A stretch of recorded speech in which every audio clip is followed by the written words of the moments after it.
යේසුස් ක්‍රිස්තුස් වහන්සේගේ නාමයෙන් සෑම කෙනෙක්ම ආදරෙන් පිළිගන්නවා මේ උදෑසන. අපි උන්වහන්සේගේ වචනේ අපි කොටසක් බලන්න යමු.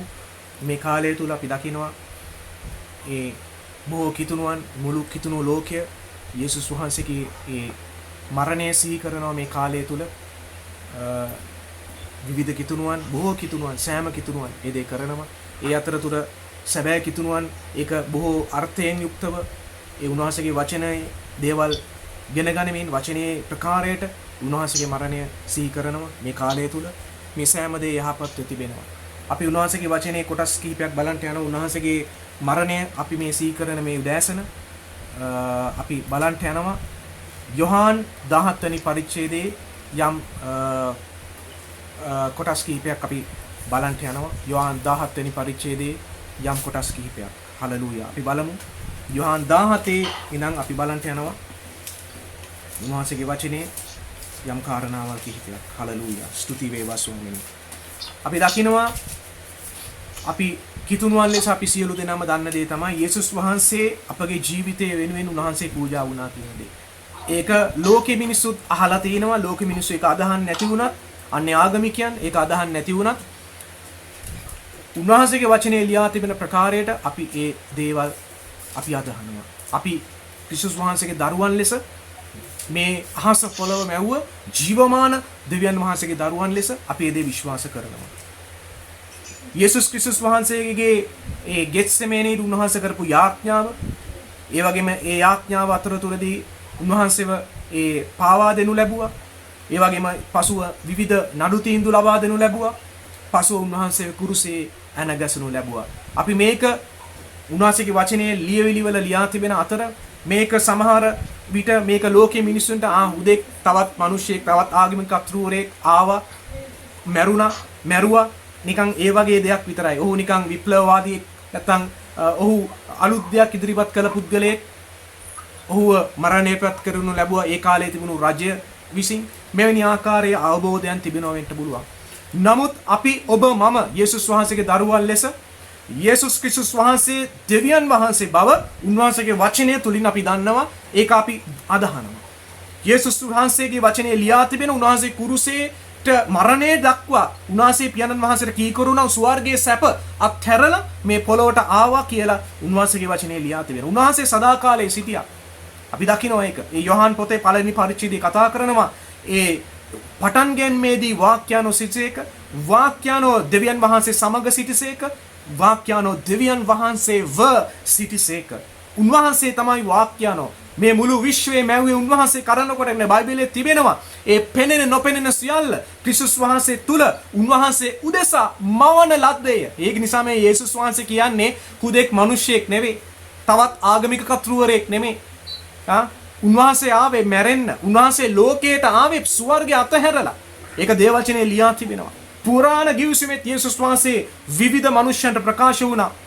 ඒක බයිබලයේ ඒ පුරාණ ගිවිසුමේ ඒ කතා ප්‍රවෘත්තින් ලියා තිබෙනවා. මේ සියල්ල එසේ තියෙද්දී අපි යොහාන් පොතේ මේ කතා කරන යොහාන් 17 ඉඳන් අපි බලමු මේ යේසුස් වහන්සේගේ ඒ ගෙත්සෙමනේදී යාඥාව සහ පසුව යේසුස් වහන්සේගේ මරණය දක්වා සිදු වුණා වූ කාරණාවල් අපි ඉතා ඉක්මනින් බලන්න යනවා.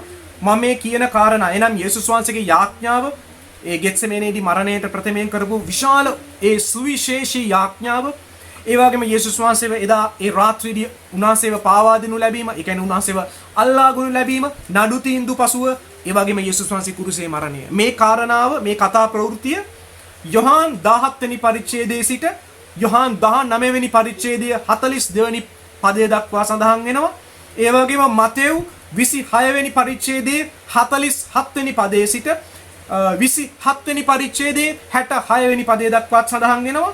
මාර්ක් 14 වෙනි පරිච්ඡේදයේ 32 වෙනි පදයේ සිට 15 වෙනි පරිච්ඡේදයේ 47 වෙනි පදය දක්වා, ලූක් පොතේ 22 වෙනි පරිච්ඡේදයේ 47 වෙනි පදයේ සිට 23 වෙනි පරිච්ඡේදයේ 56 වෙනි පදය දක්වා මේ මං කිව්වා වූ කාරණාව ඒ සුභාරංචි පොත් හතරේම මේ කාරණාව විවිධ අඩු වැඩි වශයෙන් කාරණාවල් තිබෙනවා සඳහන් වෙනවා.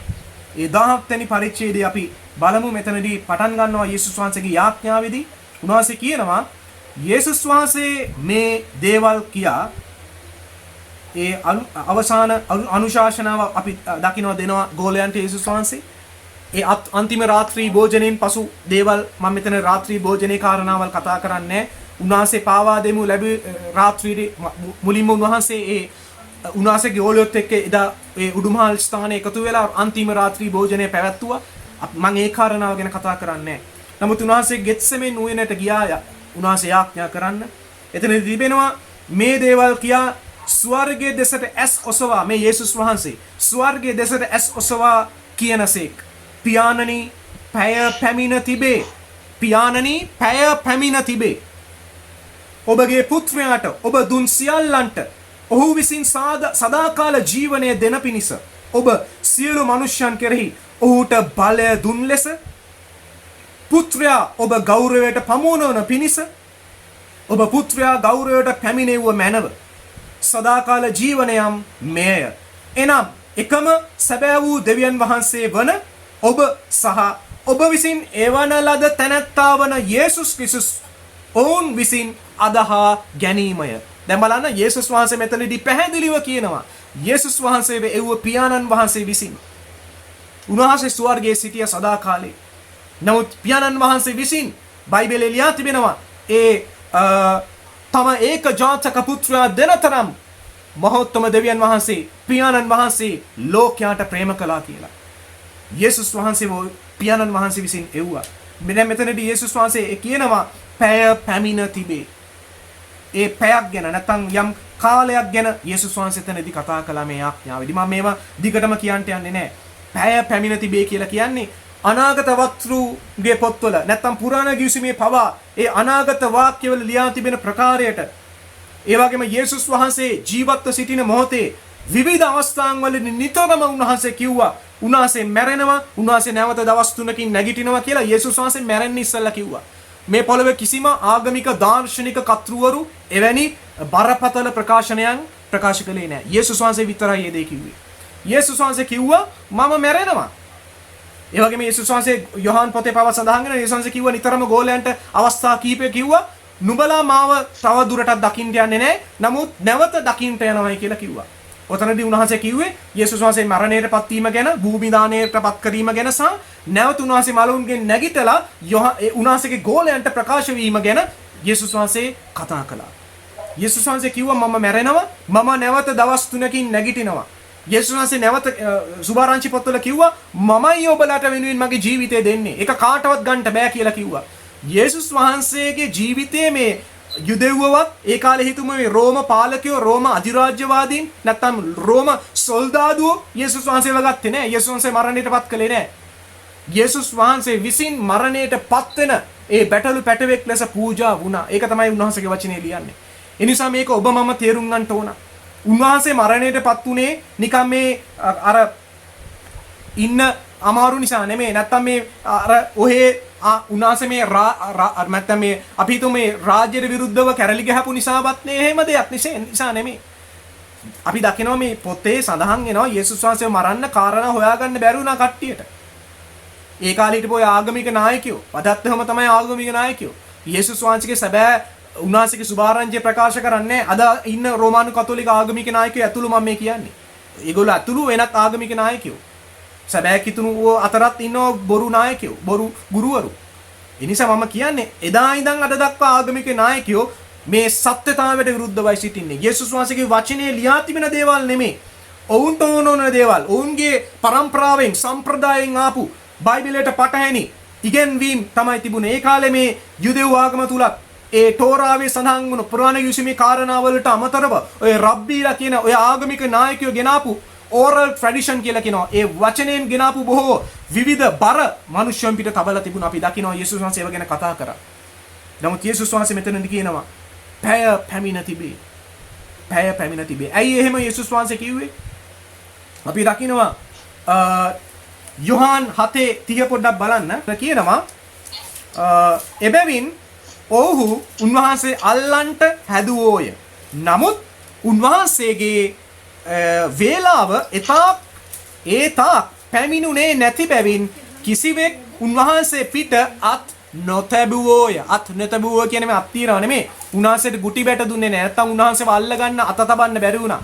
එක තැනකදී උන්වහන්සේ ඉඩ දුන්නා අපි එතනට එනවා. දැන් යොහාන් පරිච්ඡේදයේ මෙතන කියනවා යේසුස් වහන්සේ පැය පැමිණියා. මේක යේසුස් වහන්සේ ගෝලයන්ට කිව්වා. දැන් පැය පැමිණියයි කියලා. පුත්‍රයාණන් වහන්සේ මහිමයටපත් වුණෝ පැය පැමිණියා කියලා යොහාන් සුභාරංචියේ සඳහන් වෙනවා. උන්වහන්සේගේ ගෝලයන්ට උන්වහන්සේ අවසාන කාලයේදී උන්වහන්සේ කිව්වා. දැන් මෙතනදී මේ පැය ගැන කතා කරන්න හේතුව යේසුස් වහන්සේව මරන්න මීට ඉස්සෙල්ලත් ආගමික නායකයෝ පරිසිවරු ඒ කාලේ හිටපු ඒ ආගමික නායකයෝ උත්සාහ කරා. දැන් මෙතනදී මේ යොහාන් පොතේ අපි මේ 7 වෙනි පරිච්ඡේදයේ 30 වෙනි පදේ කතා කරේ මේ තමන් දෙවියන් වහන්සේ බව යේසුස් වහන්සේ යෙරුසලමේදී ප්‍රකාශ කළා. තමන් දෙවියන් වහන්සේ බව යෙරුසලමේදී ප්‍රකාශ කළා යේසුස් වහන්සේ බය නැතුව. ඒකට විරුද්ධව ඒ ආගමික නායකයෝ ඒකට විරුද්ධව නැගී සිටියා. මොකද ව්‍යවස්ථාවේ සඳහන් වන ප්‍රකාරයට ගල් ගසා මරන්න ඕන. ඒ වගේ කාරණාවකදී. ඒක තමයි ව්‍යවස්ථාවේ නීතිය. ඒ ව්‍යවස්ථාවේ ලියා තිබෙන නීති රීති වල තිබෙන්නේ ඒක. ගල් ගසා මරණයටපත් කරන්න ඕන. දැන් මෙතනදී යේසුස් වහන්සේ දෙවියන් වහන්සේ බව යෙරුසලමේදී ප්‍රකාශ කළා. ඒකට ආගමික නායකයෝ ඒ රබ්බීලා කෝපයටපත් වුණා. පරිසිවරු කෝපයටපත් වුණා. ඒක තමයි මේකේ સંદર્ભය. ඒකත් සමග තමයි මෙතනදී මේ කියන 7 වෙනි පරිච්ඡේදයේ ඒ 30 එබැවින් ඔහු උන්වහන්සේට අල්ලන්ට හැදුවෝය. නමුත් උන්වහන්සේගේ වේලාව එතාක් පැමිණුනේ නැති බැවින් කිසිවෙක් උන්වහන්සේ පිට අත් නැතබුවේය. නමුත් සමූහයාගෙන් බොහෝ දෙනෙක් උන්වහන්සේ කෙරෙහි අදහා ගත්තෝය කියලා එතනදී සඳහන් වෙනවා. ඒ නිසා ඒ වේලාව පැමිණුනේ නැහැ. මේකම යොහාන් පොතේ 8:20 කියනවා. යොහාන් 8 වෙනි පරිච්ඡේදයේ 20 මෙවැනි ආකාරයෙන්ම දෙයක් සඳහන් වෙනවා. උන්වහන්සේගේ කාරණාවල් ඉදිරියේ ඒ යුදෙව්වෝ නැත්නම් ආගමික නායකයෝ බාධාවටපත් වුණා. එතනදී ඒ 8:20 කියනවා උන්වහන්සේ දේවමාලිගාවේ උගන්වමින් මුදල් ගබඩාවේදී මේ වචන කීසේක. මේ වචන කිව්වේ කියලා කියන්නේ එතනදිත් එතනදී කියනවා මේ 17 වෙනි පදේ එසේය මනුෂ්‍යයන් දෙදෙනුගේ සාක්ෂිය සැබෑයයි නුඹලාගේ ව්‍යවස්ථාව ලියා තිබේ. මා ගැන සාක්ෂි දෙන්නේ මමය. මා වූ පියාණන් වහන්සේද මා ගැන සාක්ෂි දෙනසේකයි කීසේක. එබැවින් ඔව්හු නුඹේ පියාණන් කොතැනහිදයි උන්වහන්සේගෙන් ඇසුවෝය. යේසුස් වහන්සේ උත්තර දෙමින් නුඹලා මාවත් මාගේ පියාණන් වහන්සේවත් අඳුනන්නේ නැත. නුඹලා මා අඳුනන්නේ නම් මාගේ පියාණන් වහන්සේත් අඳුනනවා ඇතයි කීසේක. ලෝකයේ ආලෝකය ගැන යේසුස් වහන්සේ කතා කරන මොහොතේ මෙතනදිත් යේසුස් වහන්සේ ප්‍රකාශ කළා උන්වහන්සේ පියාණන් වහන්සේ වෙතින් ආවා. උන්වහන්සේ තමයි මේ ඒ පුත්‍රයන්න් වහන්සේ. ඒ නුඹලා මාව දැක්කනම් නුඹලා පියාණන් වහන්සේව තමයි දැක්කේ කියන මේ කාරණාවල් ගැන උන්වහන්සේ කතා කරන මොහොතේ ආගමික නායකයන්ට කෝපයටපත් වුණා. ඒ නිසා ඒ වෙලාවේදී ඒගොල්ලෝ ගල් ගහසලා මරන්න ඒගොල්ලන්ට අවස්ථාව ඒගොල්ලන්ට හිතුණා. ඒගොල්ලෝ උත්සාහ කරා. එතනදී ඒකයි කියන්නේ 20. උන්වහන්සේ දේවමාලිගා උගන්වමින් මුදල් ගබඩාවේදී මේ වචන කීසේක. උන්වහන්සේගේ වේලාව එතාක් නොපැමිණි බැවින් කිසිවෙක් උන්වහන්සේ ඇල්ලුවේ නැත. දැක්කද? මෙවැනි ආකාරයෙන් මේ සුභාරංචි පොත්වල ලියලා තිබෙනවා යේසුස් වහන්සේගේ දේවත්වය ගැන කතා කරන මොහොතේ අපි දකිනවා පුරාණ ගිවිසුමේ ඒ යවුම් පත්‍රවල ලියා තිබෙන නීති රීති ප්‍රකාරයට ඒ දෙවියන් වහන්සේට අපහාස කරා යයි කියන ඒ චෝදනාව තුල යේසුස් වහන්සේව අල්ලලා ගල් ගසලා මරන්න විවිධ ස්ථානවලදී යුදෙව් නායකයෝ නැත්නම් මේ ආගමික නායකයෝ උත්සාහ කරා. නමුත් පැය පැමිණුනේ නැහැ. මේ ගැන කතා කරනවා තවත් සුභාරංචි පොත්වල. වේලාව පැමිණුනේ නැහැ. පැය පැමිණුනේ එතාක් පැමිණුනේ නැහැ වේලාව. ඒ වගේම අපි දකිනවා යොහාන් 10:39 මෙවැනි ආකාරයෙන්ම කාරණාවල් සිද්ධ වෙනවා. පසුව තවත් උන්වහන්සේ හාස්කම් කරනවා. උන්වහන්සේගේ සේවය උන්වහන්සේ කරනවා. මේ අවසාන කාලයේ මේ ඉන්නේ. යොහාන් 10:39 සඳහන් වෙනවා. යොහාන් 10:39 පවා ආය නැවත සඳහන් වෙනවා. යේසුස් වහන්සේගේ දෙවිකම ඔප්පු කිරීමත් සම්බන්ධව ඒකට ඉහළ පරිච්ඡේද පද ඔබ කියවලා බලන්න. ඒක සන්දර්භය ඒක. දැන් යොහාන් 10:39 කියනවා මෙන්න මෙහෙම. ඔව්හු නැවතත් උන්වහන්සේ අල්ලන්ට හැදුවෝය. නමුත් උන්වහන්සේ ඔවුන් අතින් ගැලවී ගියා. බලන්න. දැන් යේසුස් වහන්සේගේ දේවත්වයේ ඔප්පු කිරීම සමගම නැවතත් බොහෝ ස්ථානවලදී මේ ආගමික නායකයෝ යේසුස් වහන්සේව අල්ලලා ගල් ගසලා මරන්න උත්සාහ කරන්න පෙළඹුණා. නමුත් බලන්න මෙතනදිත් කියනවා නැවතත් උන්වහන්සේ අල්ලා ගන්නට හැදුවා. නමුත් උන්වහන්සේ ඔවුන් අතින් ගැලවී ගියා. බලන්න. දැන් ඒ එක ස්ථානයකදී අපි දකිනවා යේසුස් වහන්සේව අල්ල ගන්න ආපු මොහොතේ ඒ වගේම තව තැනකදී වෙනවා යේසුස් වහන්සේව තල්ලු කරන්න හැදුවා පල්ලහැට මරන්න තල්ලු කරලා මරන්න ගල් ගහලා මරන්න ඉස්සෙල්ලා බොහෝ ඒ සංස්කෘතිය අනුව මිනිස්සෙක්ව උස් තැනක ඉඳන් පල්ලහැට අතහරිනවා. අතහැරලා තමයි ගල් ගහලා මරන්නේ. දැන් යේසුස් වහන්සේවත් යම් ස්ථානයකට අතහරින්න ගෙනාවා. නමුත් එතනදිත් යේසුස් වහන්සේ එකපාරට ගැලවිලා ගියා. මන් දන්නේ කොහොම වුණාද කියලා ඒක. නමුත් විවිධ ස්ථාන කිහිපයකදී සඳහන් වෙනවා යේසුස් වහන්සේව අල්ල ගන්න නැත්නම් යේසුස් වහන්සේව මරන්න හදපු ස්ථාන කිහිපයකදී යේසුස් වහන්සේ ගැලවිලා ගියා. ඒක සඳහන් වෙනවා බයිබලයේ ප්‍රකාරයට. දැක්ක නේද? මේ යේසුස් වහන්සේව මේ තවත් කෙනෙක්ට ඕන නිසා මැරුවේ නැහැ.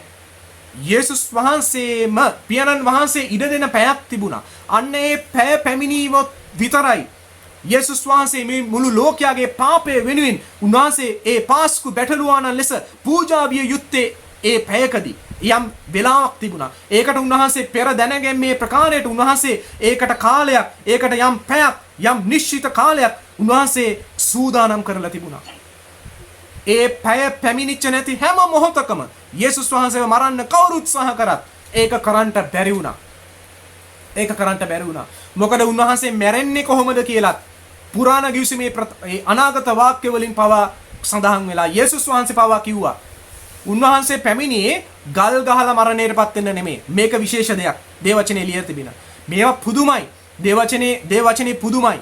ඕන තරම් අවස්ථාවක් තිබුණා යේසුස් වහන්සේව ගල් ගහලා මරන්න.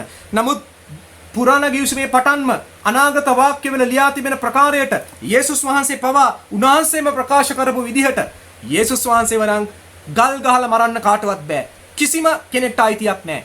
ඒක කරන්න බෑ. ඒක තමයි බයිබලයේ ලියලා තිබෙන්නේ. මොකද පුරාණ ගිවිසුමේ ඉඳන් සඳහන් වෙනවා යේසුස් වහන්සේ මැරෙන්න ඕන එල්ලලා යම් ගස්සක එල්ලලා තමයි උන්වහන්සේ මැරෙන්න ඕන. උන්වහන්සේ මැරෙන විදිහ පවා පුරාණ ගිවිසුමේ යේසුස් වහන්සේ එන්න අවුරුදු 100 ගණනකට ප්‍රථමයෙන් පවා අනාගත වාක්‍යවල ලියා තිබුණා. මම ඒ ඔක්කොම මෙතනට කියන්න යන්නේ නැහැ. ඒ නිසා මේ උන්වහන්සේගේ මරණය සිහි කරන මේ කාලයේ කිතුණුවෙනි ඔබ උන්වහන්සේගේ වචනය තුල බලවත් වෙන්න. මොකද උන්වහන්සේගේ මරණයත් බලවත්. ඒකත් හාස්කමක්. ඒකත් උන්වහන්සේගේ ජීවනය, උන්වහන්සේගේ වචනේ මේ බයිබලයේ කියනවා දෙවියන් වහන්සේගේ වචනේ මුළු අදහස නම් සත්‍යය. මේ දේව වචනේ සත්‍යය. උන්වහන්සේගේ වචනේ සත්‍යය. යේසුස් වහන්සේ කිව්වා මාර්ගයත් සැබෑවත් ජීවනයත් මමය කියලා. උන්වහන්සේ කිව්වා මමයි සත්‍යය. උන්වහන්සේ කිව්වා මමයි ලෝකයේ සැබෑ ආලෝකය කියලා උන්වහන්සේ කිව්වා. මෙවැනි ප්‍රකාශන කිව්වා මේ පොළවේ කිසිම ආගමික දාර්ශනික කර්තෘවරු මේ පොළවේ නැහැ. හිටියේ නැහැ, හිටින්න යන්නෙත් නැහැ. යේසුස් වහන්සේ පමණයි බලවත්ව ඒ උන්වහන්සේගේ ආධිපත්‍ය තුල මෙවැනි ආත්මික ඒ බරපතල ප්‍රකාශ කළේ යේසුස් වහන්සේ. ඒක නිසා යේසුස් වහන්සේගේ පැය පැමිණ තිබුණු නැති හැම මොහොතකම යේසුස් වහන්සේව අල්ල ගන්නවත් කාටවත් බැරි වුණා. නමුත් මෙතනදී යාඥා කරන තැනේ ඒ ගෙත්සෙමෙන් උයනේදී අපි දකිනවා පැය පැමිණියා. එතනදී ඒකයි කියන්නේ පියාණන් වහන්සේට පැය පැමිණ තිබේ. අන්න පැය පැමිණ තිබේ. කලින් පැය පැමිණ තිබුණු නැහැ. ඒක නිසා යේසුස් වහන්සේව මරන්න හදපු කිසිම අවස්ථාවක යේසුස් වහන්සේව අල්ල ගන්නවත් බැරි වුණා. ගල් ගහලා මරන්න බැරි වුණා. තල්ලු කරලා වට්ටලා මරන්න බැරි වුණා. උන්වහන්සේව අල්ල ගන්නවත් බැරි වුණා. නමුත් දැන් මේ වෙලාවේදී පැය පැමිණ තිබුණා. ඒ නිසා යේසුස් වහන්සේ ඊතා ශෝකයෙන් ගෙත්සෙමනේදී ආඥා කළා. අපි දකිනවා බයිබලයේ ලියනවා උන්වහන්සේගේ දහදිය පවා ලේ බින්දු බවට පත් වෙලා වැටුණා. අපි දකිනවා මේවා වෛද්‍යවරුන් මේ ගැන කතා කරනවා. මේකට හේතුව මොකද්ද? මම ඒව ගැන කතා කරන්නේ නැහැ. ඒවට බොහෝ බයිබල් විද්‍යාඥයෝ බයිබල් විශාරදයෝ ඒ ගැන කතා කරලා තිබෙනවා. යේසුස් වහන්සේගේ ලේ වගුරුවන්න පටන් ගත්තේ හොඳට මතක තියාගන්න කිතුණුවනි. යේසුස් වහන්සේගේ ලේ උන්වහන්සේ වගුරුවන්න පටන් ගත්තේ ගෙත්සෙමේ නුවණේදී උන්වහන්සේ යාඥා කරන මොහොතේ. උන්වහන්සේගේ ශරීරයට කවුරුත් තාම ගහලා නැහැ. කසපහරවල් ගහලා නැහැ. කවුරුත් අඩුම ගානේ කම්බුලට පාරක් ඒ වෙලාවේ ගහලත් නැහැ. යේසුස් වහන්සේගේ ලේ වැදුරෙන්නේ පටන් ගත්ත යාඥා කරන මොහොතේ අතිශය ශෝකය නිසා එතනදී වෛද්‍යවරු කියන එකට හේතුව යේසුස් වහන්සේගේ ශරීරයේ ඇතුලේ දාදිය බිඳු වලින් ලේ වැగిරෙන්න පටන් ගත්තා. ඒ නිසා මේවට විශේෂ ගැඹුරු ආත්මික ඉගැන්වීම් තිබෙනවා. අපි දකිනවා පුරාණ ගිවිසුමේ පූජා ක්‍රමවල පහක් ගැන අපි දකිනවා සඳහන් වෙනවා. ඒ ශාන්තිකර පූජාව ගැන, ඒ ශාන්තිකර පූජා ක්‍රම පහක් ගැන කතා කරනවා. මේ පූජා පහම යේසුස් වහන්සේගේ මරණය තුලින් උන්වහන්සේ සම්පූර්ණත්වයට පත් කරා. මම ඒවා මෙතන උගන්වන්න යන්නේ නැහැ. ඒක ඔබ මම දන්නවා. ඒකට අඩයාලමක් ලෙස ඒ අඩයාලක්ම තිබුණු දේවල් යේසුස් වහන්සේ සම්පූර්ණ කිරීම පිණිස ඇත්තටම උන්වහන්සේගේ ලේ වගුරුවන්න පටන් ගත්ත ගෙත්සෙමෙන් උයනේදී. ඒ ස්ථානයේ පටන් තමයි උන්වහන්සේව නඩු තීන්දුව දෙන මොහොතේ උන්වහන්සේට ගැහැව්වා, තැළුවා, පෙළුවා, කසපහරෙන් ගැහැව්වා, අන්තිමට ගුරුසේන ගැසුවා. අන්තිම දලේ බින්දුව තෙක් උන්වහන්සේගේ ලේ උන්වහන්සේ වැගුරුවා. මේක උන්වහන්සේගේ වචනේ ලියා තිබෙනවා. උන්වහන්සේගේ මරණය ගැන දේවචනේ පමණක් නෙවෙයි, ඓතිහාසික ඒ ග්‍රන්ථවල නැත්නම් ඒ දේශපාලනික රාජ්‍ය තන්ත්‍රයේ තිබෙන ග්‍රන්ථවල පවා ඒ කාලේ සිටපු ඒ රාජ්‍ය ඒ රෝම අධිරාජ්‍ය නායකයෝ පවා ඒ කාලේ සිටපු විශේෂ ඒ ඉතිහාසඥයෝ පවා ඒවා ගැන සඳහන් කරලා තිබෙනවා යේසුස් වහන්සේගේ මරණය ගැන. ඒගොල්ලෝ යේසුස් වහන්සේගේ විශ්වාස නොකලත් යේසුස් වහන්සේගේ මරණය ගැන ඒ විවිධ ඒ නීතිමය පොත්වල පවා ඒ පුරාණ කාලේ සඳහන් වෙනවා. ඒ නිසා මේ උන්වහන්සේ මැරුණේ නැහැයි කියලා මේ බොරුකාරයෝ කිව්වට මේ උන්වහන්සේ ඉන්දියාවට ගියා, අරහෙ ගියා, මෙහෙ ගියා කියලා මහා වැදගැම්මක් නැති බොරුකාරයෝ බොරු කියනවා. අපි දකිනවා යේසුස් වහන්සේ මැරිච්ච මොහොතේ ඒ ආගමික නායකයෝ සහ ඒ අධිරාජ්‍ය නායකයෝ, රෝම නායකයෝ යේසුස් වහන්සේගේ ශරීරය හොරෙන් ගෙනිච්චයි කියලා බොරුවක් කියන්න පගාව දීලා ක්‍රියාත්මක වුණා බව අලුත් ගිවිසුමේ සඳහන් වෙනවා. එදා ඉඳන්ම මේ බොරුව තිබුණා. යේසුස් වහන්සේ මැරුණා. ඒකට ඇසින් දුටු සාක්ෂිකාරයෝ හිටියා. යේසුස් වහන්සේ මලුන්ගෙන් නැගිට්ටා. ඒකට ඇසින් දුටු සාක්ෂිකාරයෝ හිටියා. යේසුස් වහන්සේ මලුන්ගෙන් උත්ථාන වෙලා දවස් 40කට පමණ පස්සේ උන්වහන්සේ ස්වර්ගයට ඇදී ගියා මිනිස්සු 500 දෙනෙක්ගේ ඇස් ඉදිරිපිට. මේක සෙල්ලමක් නෙමෙයි, මේ කිතුණු ධර්මයේ කිතුණු ඇදහිල්ල. මේක සෙල්ලමක් නෙමෙයි. මේ යේසුස් වහන්සේගේ මරණය සහ උන්වහන්සේගේ මලවුන් නැගිටීම, නැවත ස්වර්ගයට නැගීම විහිළුවක් නෙමෙයි. බොහෝ ආගම්වල සහ දාර්ශනික ඒ දේවල් වල අපි දකිනවා තියෙන්නේ සුරංගනා කතා. මම බය නැතුව කියනවා. නමුත් දේව වචනේ සුරංගනා කතා ලියලා නැහැ. මේ යේසුස් වහන්සේගේ ඇසින් දුටු සාක්ෂිකාරයෝ හිටියා. ඒගොල්ලෝ අතිශය වේදනාවට පත් වෙලා මරණයට පත් වෙන තෙක්ම යේසුස් වහන්සේ කෙරේ අසාගත්තා. ඒකට හේතුව ඒගොල්ලෝ ඇසින් දැක්ක, ඇසින් දුටු සාක්ෂිකාරයෝ 500 දෙනෙක් හිටියා. පාවුලුතුමා පේත්‍රස්ලා පව මේව ගැන කතා කරනවා. අන්න ඔබ ගිහිල්ලා ඕන අහන්න. අන්න තාමත් සමහරු ජීවතුන් අතර ඉන්නවා සාක්ෂිකාරයෝ, ඇසින් දුටු සාක්ෂිකාරයෝ. ඒක නිසා මේක සෙල්ලමක් නෙමෙයි. යේසුස් වහන්සේගේ මරණය, උන්වහන්සේගේ දුක් විඳීම සාක්ෂිකාරයෝ හිටියා ඇසින් දුටු. යේසුස් වහන්සේ මරණයට පත් වෙලා මරණයට පත් වෙන මොහොතේ ඒ මුලාදෑනින් පවා ඒක දැක්කා. එතන හිටපු සමහර සොල්දාදු නායකයෝ පවා කිව්වා අනේ මේ නම් දෙවියන් වහන්සේගේ පුත්‍රයා නම් තමයි කියලා. මේවා විහිළු නෙමෙයි.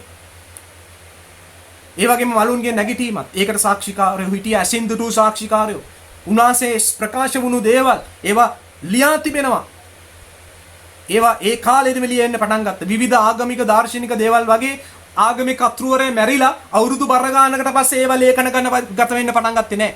යේසුස් වහන්සේගේ මේ කාලයේ පටන් මේ සියල්ල ඒ මුල් කාලයේදීම ඒ දශක ගණන් වලදීම ඒවා ලේඛන ගත වෙන්න පටන් ගත්තා. ඒවා ලියුවා. ඒවා ලියුවා. ඒක තමයි බලවත් දේ උන්වහන්සේගේ වචනේ තිබෙන. ඒ සාක්ෂිකාරයෝ ඇතුළු ඒ බොහෝ දේ ලේඛනගත වෙන්න පටන් ගත්තා එම කාලයේදීම. අපි දකිනවා බෞද්ධ ධර්මයේ බොහෝ දේවල් ලේඛනගත වෙන්න පටන් ගස්සේ බොහෝ අවුරුදු ගණනාවකට පස්සේ. ඒවට පසුව බොහෝ දේ එකතු වුණා. නමුත් මේ ශුද්ධ ලියවිල්ලේ සඳහන් වෙන දේවල් ඒවා පුදුමයි. ඒ ලියා තිබෙන කතා ප්‍රවෘත්තීන්, ඒ සම්බන්ධව සිටපු සාක්ෂිකාරයන්ගේ ප්‍රකාශන, ඒ දේවල් ඒ කාලයේදීම ඒවා ලේඛනගත වෙන්න පටන් ගත්තා. ඒ නිසා මෙතනදී පැය පැමිණ තිබේ. ඒ නිසා ඒ පැය පැමිණ තිබීම ගැන මෙතනදී කතා කරනවා. අපි දකිනවා යොහාන් 12:23 යේසුස් වහන්සේ උන්ට උත්තර දෙමින් මනුෂ්‍ය පුත්‍රයා මහිමයට පමුණු ලබන පැය පැමිණ තිබේ. සබවක් නුඹලාට කියමි. ගෝධුම බීජය පොළොවෙහි වැටි නොමලොත් තනිව තිබේ. නමුත් මලොත් බොහෝ ඵල දෙයි. තමාගේ ජීවිතයට ප්‍රියවන්නාට ඒක නැතිවන්නේය. මේ ලෝකෙහි තමාගේ ජීවිතයට වෛර වන්නා සදාකාල ජීවනයට ඒක ආරක්ෂා කරගන්නේ. මේ විනාකාරයේ යේසුස් වහන්සේ යම් ප්‍රකාශනයක් මෙතනදී කතා කරා. මෙතනදී කියනවා යේසුස් වහන්සේ යම් පැයක් පැමිණියා. මොකක්ද එතන කියන්නේ? යේසුස් වහන්සේ උන්ට උත්තර දෙමින් මනුෂ්‍ය පුත්‍රයා මහිමයට පමුණු ලබන පැය පැමිණ තිබේ.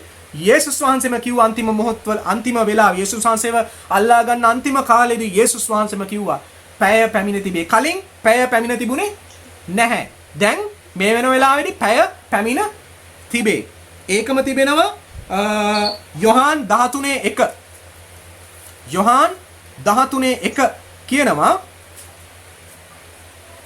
පාස්කු මංගල්‍යයට පළමුවෙන් යේසුස් වහන්සේ මේ ලෝකයෙන් පිටත්ව පියාණන් වහන්සේ ළඟට යන තමන්ගේ පැය පැමිණ තිබෙන බව දැන ලෝකයේ සිටින්නා වූ සොකී සෙනගට ප්‍රේමයෙන් සිට අන්තිමය දක්වා ඔවුන්ට ප්‍රේම කළසේක. දැක්කද? පැය පැමිණ තිබේ. තමන්ගේ පැය පැමිණ තිබේ. යේසුස් වහන්සේ පාවා දෙන්න සීමොන්ගේ පුත්‍ර යුදස් ඉස්කාරියස්ගේ සිත යක්ෂයා විසින් පොළඹවා තිබුණේය. මේ සියල්ල අනාගත වාක්‍ය වල මීට අවුරුදු 100 ගණනකට ඉස්සෙල්ලා මේවා ලියලා තිබෙනවා. උන්වහන්සේ පාවා දෙනවයි කියලා ලියලා තිබෙනවා. උන්වහන්සේගේ හිතයිෂී මිත්‍රයා උන්වහන්සේ පාවා දෙනවයි කියලා ලියලා තිබෙනවා. යේසුස් වහන්සේගේ ඉපදීම, යේසුස් වහන්සේගේ මරණය ගැන පවා, යේසුස් වහන්සේගේ මරණය ගැන පවා පුරාණ ගිවිසුමේ අවුරුදු 100 ගණන්, දහස් ගණන් වලට ඉස්සෙල්ලා පවා ලියා තිබෙනවා. ඒක තමයි දේව වචනේ තිබෙන පුදුම දේ. වෙන ආගමික ග්‍රන්ථ, වෙන දාර්ශනික ග්‍රන්ථවල මේ පුදුම දේ නැහැ. යේසුස් වහන්සේ මැරෙන්නේ කොහොමද කියන දේ උන්වහන්සේගේ වචනේ උන්වහන්සේ ඉපදෙන්නත් ඉස්සෙල්ලා අනාගත වාක්‍ය වලින් ලියා තිබුණා. ඒ නිසා කිතුරුවනි අපේ මේ ඇදහිල්ල බලවත් දෙයක්. අපේ මේ ඇදහිල්ල මේ ක්‍රිස්තුස් වහන්සේගේ ජීවමාන මේ වචනේ තුල අපි තබන මේ ඇදහිල්ල බලවත්. උන්වහන්සේගේ වචනේ පුදුමයි. උන්වහන්සේගේ වචනේ ජීවනයේ තිබෙනවා. පැය පැමිණ තිබුණා. පැය පැමිණ තිබුණා. අපි දකිනවා මාක් පොතේ පවා 14:41 උන්වහන්සේ තුන්වෙනි වර ඇවිත් ඔවුන්ට කියනසේක් දැන් නිදාගෙන නිවාඩු ගන්න. ඉතින් නැත. පැය පැමිණ තිබේ. දැන් මේ එදා යේසුස් වහන්සේ ගෝලයන්ගෙන් ඉල්ලුවා මං වෙනුවෙන් නැගිටලා ඉන්න කියලා පොඩ්ඩක්. නමුත් ඒක ගෝලයන්ට කරන්න බැරි වුණා. ගෝලයන්ට නිින්ද ගියා. ඒ සිදුවීම සම්බන්ධව තිබෙන මොහොතේ මෙතන යේසුස් වහන්සේ කියනවා උන්වහන්සේ තුන්වෙනි වර ඇවිත් ඔවුන්ට කියනසේක් දැන් නිදාගෙන නිවාඩු ගන්න. ඉතින් නැත. පැය පැමිණ තිබේ. මෙන්න මනුෂ්‍ය පුත්‍රයා පෞකාරයන්ගේ අත්වලට පාවා දෙනු ලබයි. නැගිටින්න අපි යමු. මෙන්න මා පාවා දෙන්නා ළඟයයි. කීසේක. දැක්කද? යේසුස් වහන්සේගේ දිව්‍යමය බලය තුල පාවා දෙන්න ඔන්න දැන් ළඟ එනවයි කියලා යේසුස් වහන්සේ දන්නවා. උන්වහන්සේ තිබුණු දිව්‍යමය බලය තුල උන්වහන්සේ කිව්වා දැන් පැය පැමිණියා. දැන් උන්වහන්සේව ඒ පාවා දෙනු ලබන ඒ මනුෂ්‍ය පුත්‍රයා පෞකාරයන්ගේ අත්වලට පාවා දෙනු ලබනවයි කියලා යේසුස් වහන්සේ කිව්වා. මේක අනාගත වාක්‍ය වලින් පුරාණ ගිවිසුමේ පවා ලියා තිබෙන උන්වහන්සේව පෞකාරයන්ගේ නැත්නම් දුෂ්ටයන්ගේ අතට පාවා දෙනවයි කියන දේ. ඒ නිසා මේවා හිතන්න එපා දරුවනේ. මේවා ඉබේ සිද්ධ වුණා කියලා. නැහැ. මේ සියල්ල යේසුස් වහන්සේ ඉපදෙන්නත් ප්‍රථමයෙන් මේ සියල්ල ලේඛනගත වෙලා තිබුණා. උන්වහන්සේගේ මරණේ කාරණාවල් ගැන පවා. ඒ නිසා අපි බලවන්තයි ක්‍රිස්තුස් වහන්සේ තුල. අපි බලවන්තයි කියන්නේ ක්‍රිස්තුස් වහන්සේ තුලයි අපිට බලවන්තකම ලැබෙන්නේ. දේව වචනේ තුල ලැබෙන බලවන්තකම. අපි බලවත් නෑ. අපි දුර්වලයි. නමුත් ඒ අප තුල ක්‍රියා කරන ශුද්ධාත්මයන් වහන්සේ අපව බලවත් කරනවා. ඒ නිසා ඔබ මම උන්වහන්සේගේ වචනේ විශ්වාස කළ යුතුයි. ඒ පැය පැමිණිය අපි දකිනවා ඒ පැය ගැන කතා කරනවා යේසුස් වහන්සේ ලූක් 22:53 දවස්පතා මා දේව මාලිගාවේ නුඹලා සමග සිටියේදී නුඹලා මට විරුද්ධව අත් දිගු කළේ නැත. නමුත් මෙය නුඹලාගේ පැයත් අන්ධකාරයේ බලයත්ය කීසේක. යේසුස් වහන්සේ කිව්වා අර යේසුස් වහන්සේව පාවා දෙනු ලැබූ රාත්‍රියේ යේසුස් වහන්සේව අල්ලාගනු ලැබූ වෙලාවේදී ලූක් පොතේ සඳහන් වෙනවා ඒ කාරණාව ලූක් 22:47 ඉඳන් ඒ උන්වහන්සේව අල්ලගත්ත මොහොතේ උන්වහන්සේ අල්ලගත්ත අයට මේක කියනවා. මේක මේ සුභාරංචි පොත් 4ෙම මේ ගැන සඳහන් වෙනවා. මෙතනදී යේසුස් වහන්සේ කියනවා අල්ලගන්න ආපු වෙලාවේ අල්ලගත්ත කට්ටියට දවස්පතා මා දේවමාලිකාවේ නුඹලා සමග සිටියේදී නුඹලා මට විරුද්ධව අද්දික කොලේ නැහැ. දවස්පතා මම දේවමාලිගාවේදී උන්වහන්සේ දේශනා කළා, උන්වහන්සේ ක්‍රියා කළා, උන්වහන්සේ පෞකාරයන්ගේ මිත්‍රාව සිටීමෙන් පෞකාරයන්ට කමාව දුන්නා, රෝගීන්ව සුව කරා, හාස්කම් කරා, බලයෙන් යුක්ත උන්වහන්සේ දේශනා කරා. මේ සෑම දේ කළා. නමුත් ඒ දේවමාලිගාවේ උන්වහන්සේ බොහෝ ස්ථාන බොහෝ දවස්වලදී සිටියා. ඒ සෑම තැනකදී උන්වහන්සේ අල්ලගන්න බැරි වුණා. නමුත් යේසුස් වහන්සේම කියනවා උඹලට අල්ලගන්න බෑ කොහොමත්. අපි කලින් කතා කරේ පැය පැමිණ තිබුණේ නෑ කියලා. දැන් පැය පැමිණ තිබෙනවනේ. ඒකයි යේසුස් වහන්සේ කියන්නේ නුඹලාගේ පැයත් අන්ධකාරයේ බලයත් කීසේක. මේ අන්ධකාරය කිව්වම මෙතන මේ කතා කරන්නේ මේ අන්ධකාරයේ බලය කියලා කිව්වම යක්ෂයාගේ ක්‍රියාව ගැනයි කතා කරන්නේ මෙතනදී. අන්ධකාරයේ බලය ගැන ඔබ පස්සේ ඕනනම් කතා කර බලන්න පස්සේ මෙතන තිබෙනවා මේ ගැන කතා කරනවා ඒ අන්ධකාරයේ ඒ බලය ගැන කතා කරනවා යොහාන් 1:5 අන්ධකාරය ග්‍රහණය කළේ නෑ යේසුස් වහන්සේක කොලොස්සි 1:13 යොහාන් 14:30 ක්‍රියා 26:18 මේ අන්ධකාරයේ බලය ගැන කතා කරනවා. උන්වහන්සේ අපව අන්ධකාරයේ බලෙන් ගැලෙව්වයි කියලත් මේ මං කිව්ව පදවල සඳහන් වෙනවා. උන්වහන්සේ ඒ අන්ධකාරයේ පැය තුලින් ගමන් කරන්න සිද්ධ වුණා ඔබව මාව අන්ධකාරයේ බලෙන් මුදවන්න. ආමෙන්. උන්වහන්සේට අන්ධකාරයේ බලය ඒ පැය ඒ දේ තුලින් ගමන් කරන්න වුණා ඔබව මාව අන්ධකාරයේ බලෙන් මුදවන්න. මං අර කලින් කිව්ව පදවල ඔබ මේක කියවලා බලන්න. ඒක නිසා පැය පැමිණ තිබේ. ඒ ගෙත්සෙමනේදී උන්වහන්සේ කරපු යාඥාවේ ඒ පළවෙනියටම පටන් ගන්න තැනේ පැය පැමිණ තිබේ කියන ස්ථානයේදී යේසුස් වහන්සේ මරණයට පත් කරන්න යේසුස් වහන්සේ අපගේ පාපය විඳින්න උන්වහන්සේ පූජා වීමේ ඒ පැය නැත්නම් යේසුස් වහන්සේ මහිමයට පත් වෙන්න යනා වූ ඒ පැය පැමිණ තිබුණු නිසා යේසුස් වහන්සේව අල්ලගන්න පුළුවන් වුණා. ඒක උන්වහන්සේගේ වචනේ ලියා තිබෙනවා. අපි පල්ලයට කියවනකොට මම මේ කතා කරන්නේ යොහාන් 17 වෙනි පරිච්ඡේදයේ එතන කියනවා යේසුස් වහන්සේගේ යාඥාව ගැන දිගටම සඳහන් වෙනවා. එතනදී මම ඇසීමෙන් ඇදහිල්ල පැමිණෙන මම මේ වචනේ පොඩ්ඩක් කියවනවා. එතන තිබෙනවා ඔබගේ පුත්‍රයාට ඔබ දුන් සියල්ලට ඔහු විසින් සදාකාල ජීවනය දෙන පිණිස ඔබ සියලු මනුෂ්‍යයන් කෙරෙහි ඔහුට බලය දුන් ලෙස පුත්‍රයා ඔබ ගෞරවයට පමුණුවන පිණිස ඔබ පුත්‍රයා ගෞරවයට පැමිණෙව්ව මැනව. දැක්කනේ සියල්ලන්ට ඔහු විසින් සදාකාල ජීවනය දෙන පිණිස. දැක්කනේ යේසුස් වහන්සේ මැරෙන්න ඉස්සෙල්ලා නිතරම මේක කිව්වා. මමයි ජීවනය කියලා. මමයි සදාකාල ජීවනය. මා තුලින් පමණයි පියාණන් වහන්සේ දකින්න පුළුවන්. දැන් යේසුස් වහන්සේ මෙතනදී කියනවා යේසුස් වහන්සේ පැහැදිලිව දන්නවා. උන්වහන්සේ ආගමික කතුරුවරයෙක් පමණක්වත් හුදෙක් මිනිස්සෙක්වත් පමණක් නෙවෙයි. උන්වහන්සේ දෙවියන් වහන්සේ. උන්වහන්සේ දන්නවා උන්වහන්සේ කියන්නේ උන්වහන්සේ තමයි සදාකාල ජීවනය දෙන්නේ. ඒක උන්වහන්සේ දන්නවා. උන්වහන්සේ මේ කිසි දෙයක් ආතප්පාතක් නැතුව උන්වහන්සේ ක්‍රියා කළ පුද්ගලයෙක් නෙමෙයි. මිනිස්ය වූ යේසුස් වහන්සේ උන්වහන්සේගේ දේවත්වය උන්වහන්සේ තුල තිබුණා. උන්වහන්සේ මම කලින් කිව්ව විදිහට ආතප්පාතක් නැතුව නෙමෙයි උන්වහන්සේ ක්‍රියා කළේ. සියල්ල දේව වචනේ ලියා තිබෙන ලියවිලි වල ප්‍රකාරයටයි සියල්ල සිද්ධ වුණේ උන්වහන්සේගේ මරණය. ඒ නිසා මේවා අපි තේරුම් ගන්න ඕන කිතුණුවනේ. උන්වහන්සේගේ වචනේ අපූර්වය තේරුම් ගන්න ඕන. එතන තිබෙනවා සදාකාල ජීවනය නම් මෙය. එකම සෑ වූ දෙවියන් වහන්සේ වන ඔබ සහ ඔබ විසින් එවන ලද තැනැත්තා වන යේසුස් ක්‍රිස්තුස් ඔවුන් විසින් අදහා ගැනීමය. අන්න සදාකාල ජීවනය ලැබෙන්න නම් යේසුස් ක්‍රිස්තුස් වහන්සේ කෙරෙහි ඔබ මම අදහන්න ඕනේ. යේසුස් ක්‍රිස්තුස් වහන්සේ කෙරෙහි අදහන්න නැති කිසිම කෙනෙක්ට ඔහු නාමික කිතුණුවෙක් වුණත් ඔහු අන්‍ය ආගමිකයෙක් වුණත් ඔහුට සදාකාල ජීවනයක් ලැබෙන්නේ නැහැ. සදාකාල ජීවනය නැහැ. මම නෙමේ කියන්නේ බයිබලයේ සඳහන් වෙන්නේ. ඔබ මට කරන්න දුන් වැඩ මම තීන්දුව කර පොළවේදී ඔබ ගෞරවයට පැමිණුවෙමි. දැන් පියාණනි ලෝකයේ තිබෙන්න පළමුවෙන් ඔබ වෙත මට තිබුණු මහිමයෙන් ඔබ වෙත මා ගෞරවයට පැමිණෙවුව මැනව. දැක්කද? ලෝකයේ තිබෙන්න ප්‍රථමයෙන් පළමුවෙන් ඔබ වෙත මට තිබුණු මහිමය. අන්න යේසුස් වහන්සේ පොළවේදී කියනවා ලෝකය මවන්න ඉස්සෙල්ලා උන්වහන්සේට තිබුණු මහිමය උන්වහන්සේ සදා කාලේ පියන් වහන්සේ සමග සිටියා. මක්නිසාද උන්වහන්සේගේ වචනේ ලියා තිබෙනවා ඒ ආලෝකය ඇතිවෙන්න කියලා. එදා දිව්‍යන් වහන්සේ ඒ උප්පත්ති පොතේ පළවෙනි පරිච්ඡේදයේ සඳහන් කරනකොට ඒ ආලෝකය උනේ යේසුස් වහන්සේ. ඒ පිටවුණු වචනය යේසුස් වහන්සේ. ඒ වාක්‍යano යේසුස් වහන්සේ. පටන් ගැනීමේදී වාක්‍යano සිටිසේක. වාක්‍යano දෙවියන් වහන්සේ සමග සිටිසේක.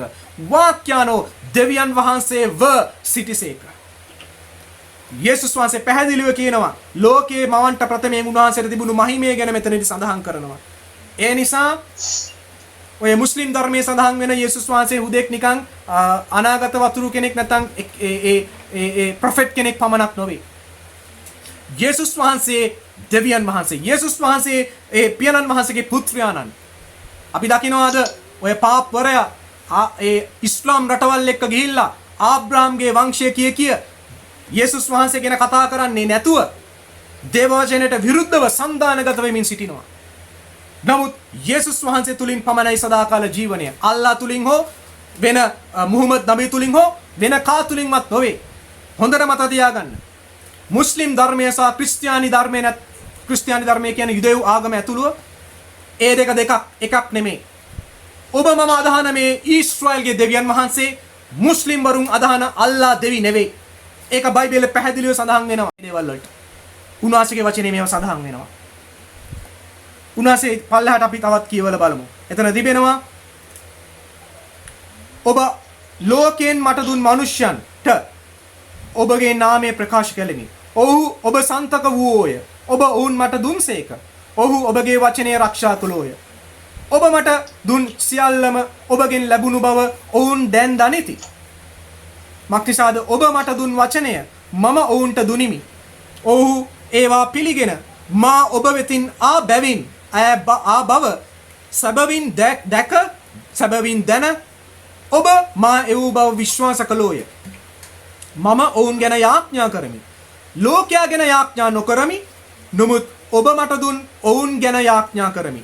මක්නිසාද ඔහු ඔබගේය මා සන්තක සියල්ල ඔබගේය. ඔබ සන්තක සියල්ල මාගේය. මමද ඔවුන් තුල ගෞරවයට පැමිණ සිටිමි. මම ලෝකෙහි තවත් නොසිටිමි. ඔහු ලෝකයේ සිටිති. මමද ඔබ ළඟට එමි. ශුද්ධ වූ පියාණනි, අප ඒකත්වයක්ව සිටින්නාක් මෙන්ම ඔවුන්ද ඒකත්වයක් වන පිණිස ඔබ මට දුන් ඔවුන් ඔබගේ නාමෙන් ආරක්ෂා කළ මැනව.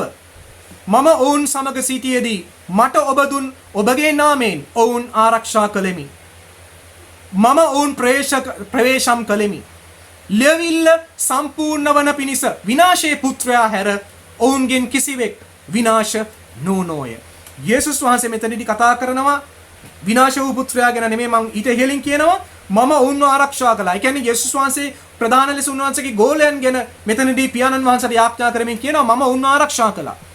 අපි දකිනවා මේක උන්වහන්සේ කතා කරපු යම් අනාගත වාක්‍යයක්. මොකද ඒක ඉෂ්ට වෙනවා යේසුස් වහන්සේව අල්ලා ගන්නු ලැබුණු වෙලාවේදී ඒ අල්ලා ගන්න ආපු කට්ටියට කියනවා මෙන්න මෙහෙම.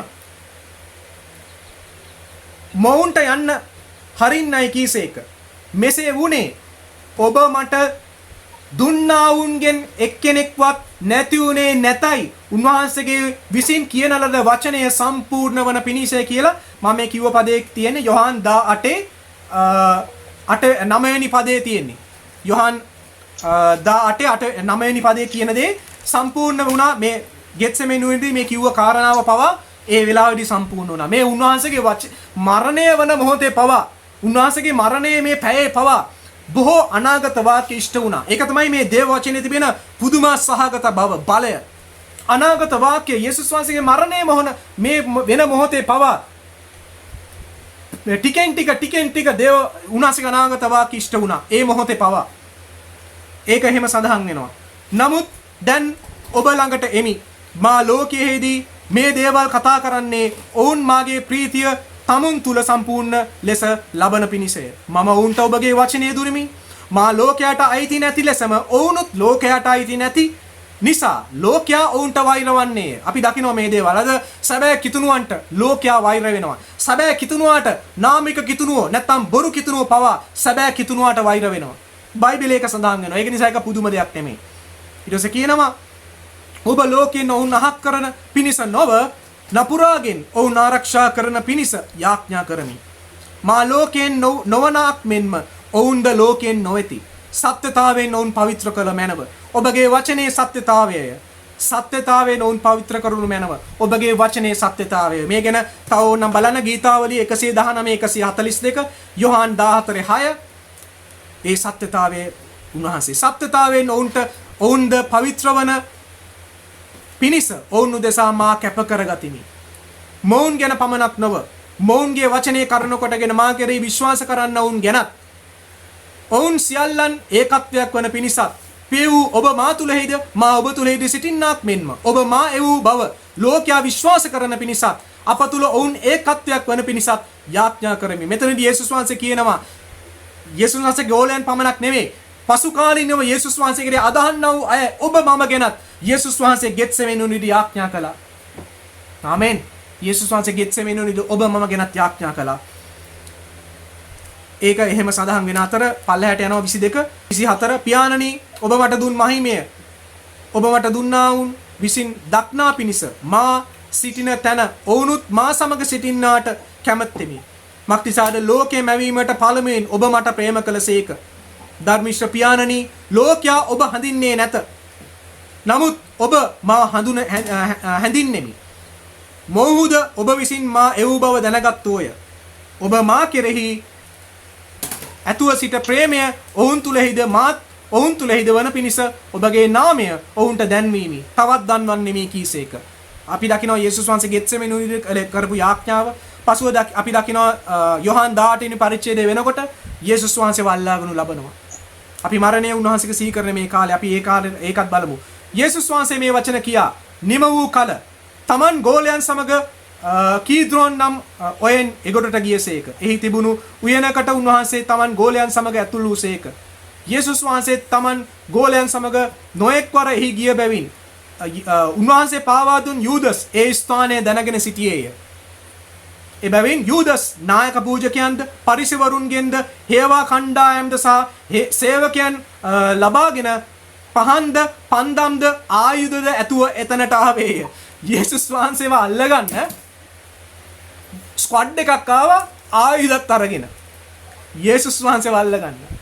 අපි දකිනවා අද අපි දකින වර්තමානයේ මේ යේසුස් වහන්සේ තුල නැවත උත්පාදනය ලැබුවා වූ මේ කිතුණුවන්ට බෝන් අගේන් කල්ලිය කියලා මේ දැනගැම්මක් නැති මිනිස්සු චෝදනා කරනවා. දෙවියන්වහන්සේගේ වචනේ දැනගන්නේ නැති කිතුණු නායකයෝ මේ දෙවියන්වහන්සේගේ වචනේ සත්‍යතාවය හරියට දන්නේ නැති හැබැයි මහා ලොකු දැනගැම්ම තිබෙන උපාධි තියෙන සමහර කතෝලික නිකායන් වල නායකයොත් මේවා මේ බයිලා ගහන්නේ.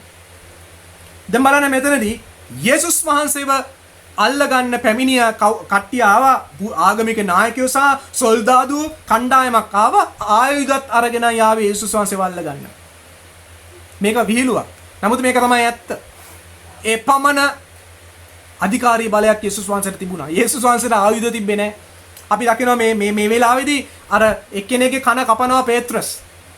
ඒ යවුම් පත්‍රවල සඳහන් වෙනවා යේසුස් වහන්සේ මේ මොහොතේ ඒ කන නැවත සුව කරා. ඒ මොහොතේ මේ පාවා දෙනු ලැබූ මොහොතේ යේසුස් වහන්සේ මරණ අභියසේ යේසුස් වහන්සේ එතනත් හාස්කමක් කළා. ආමෙන්. යේසුස් වහන්සේ පුදුමයි. යේසුස් වහන්සේ මේ මොහොතේ ඒක හිටපු සොල්දාදුගේ කන කැපුවට පස්සේ පේත්‍රස්ට කේන්ත ගිහිල්ලා කිව්වා කඩුව ගන්න එපා කඩුවෙන් මේව කරන්නේ නැහැ අපි.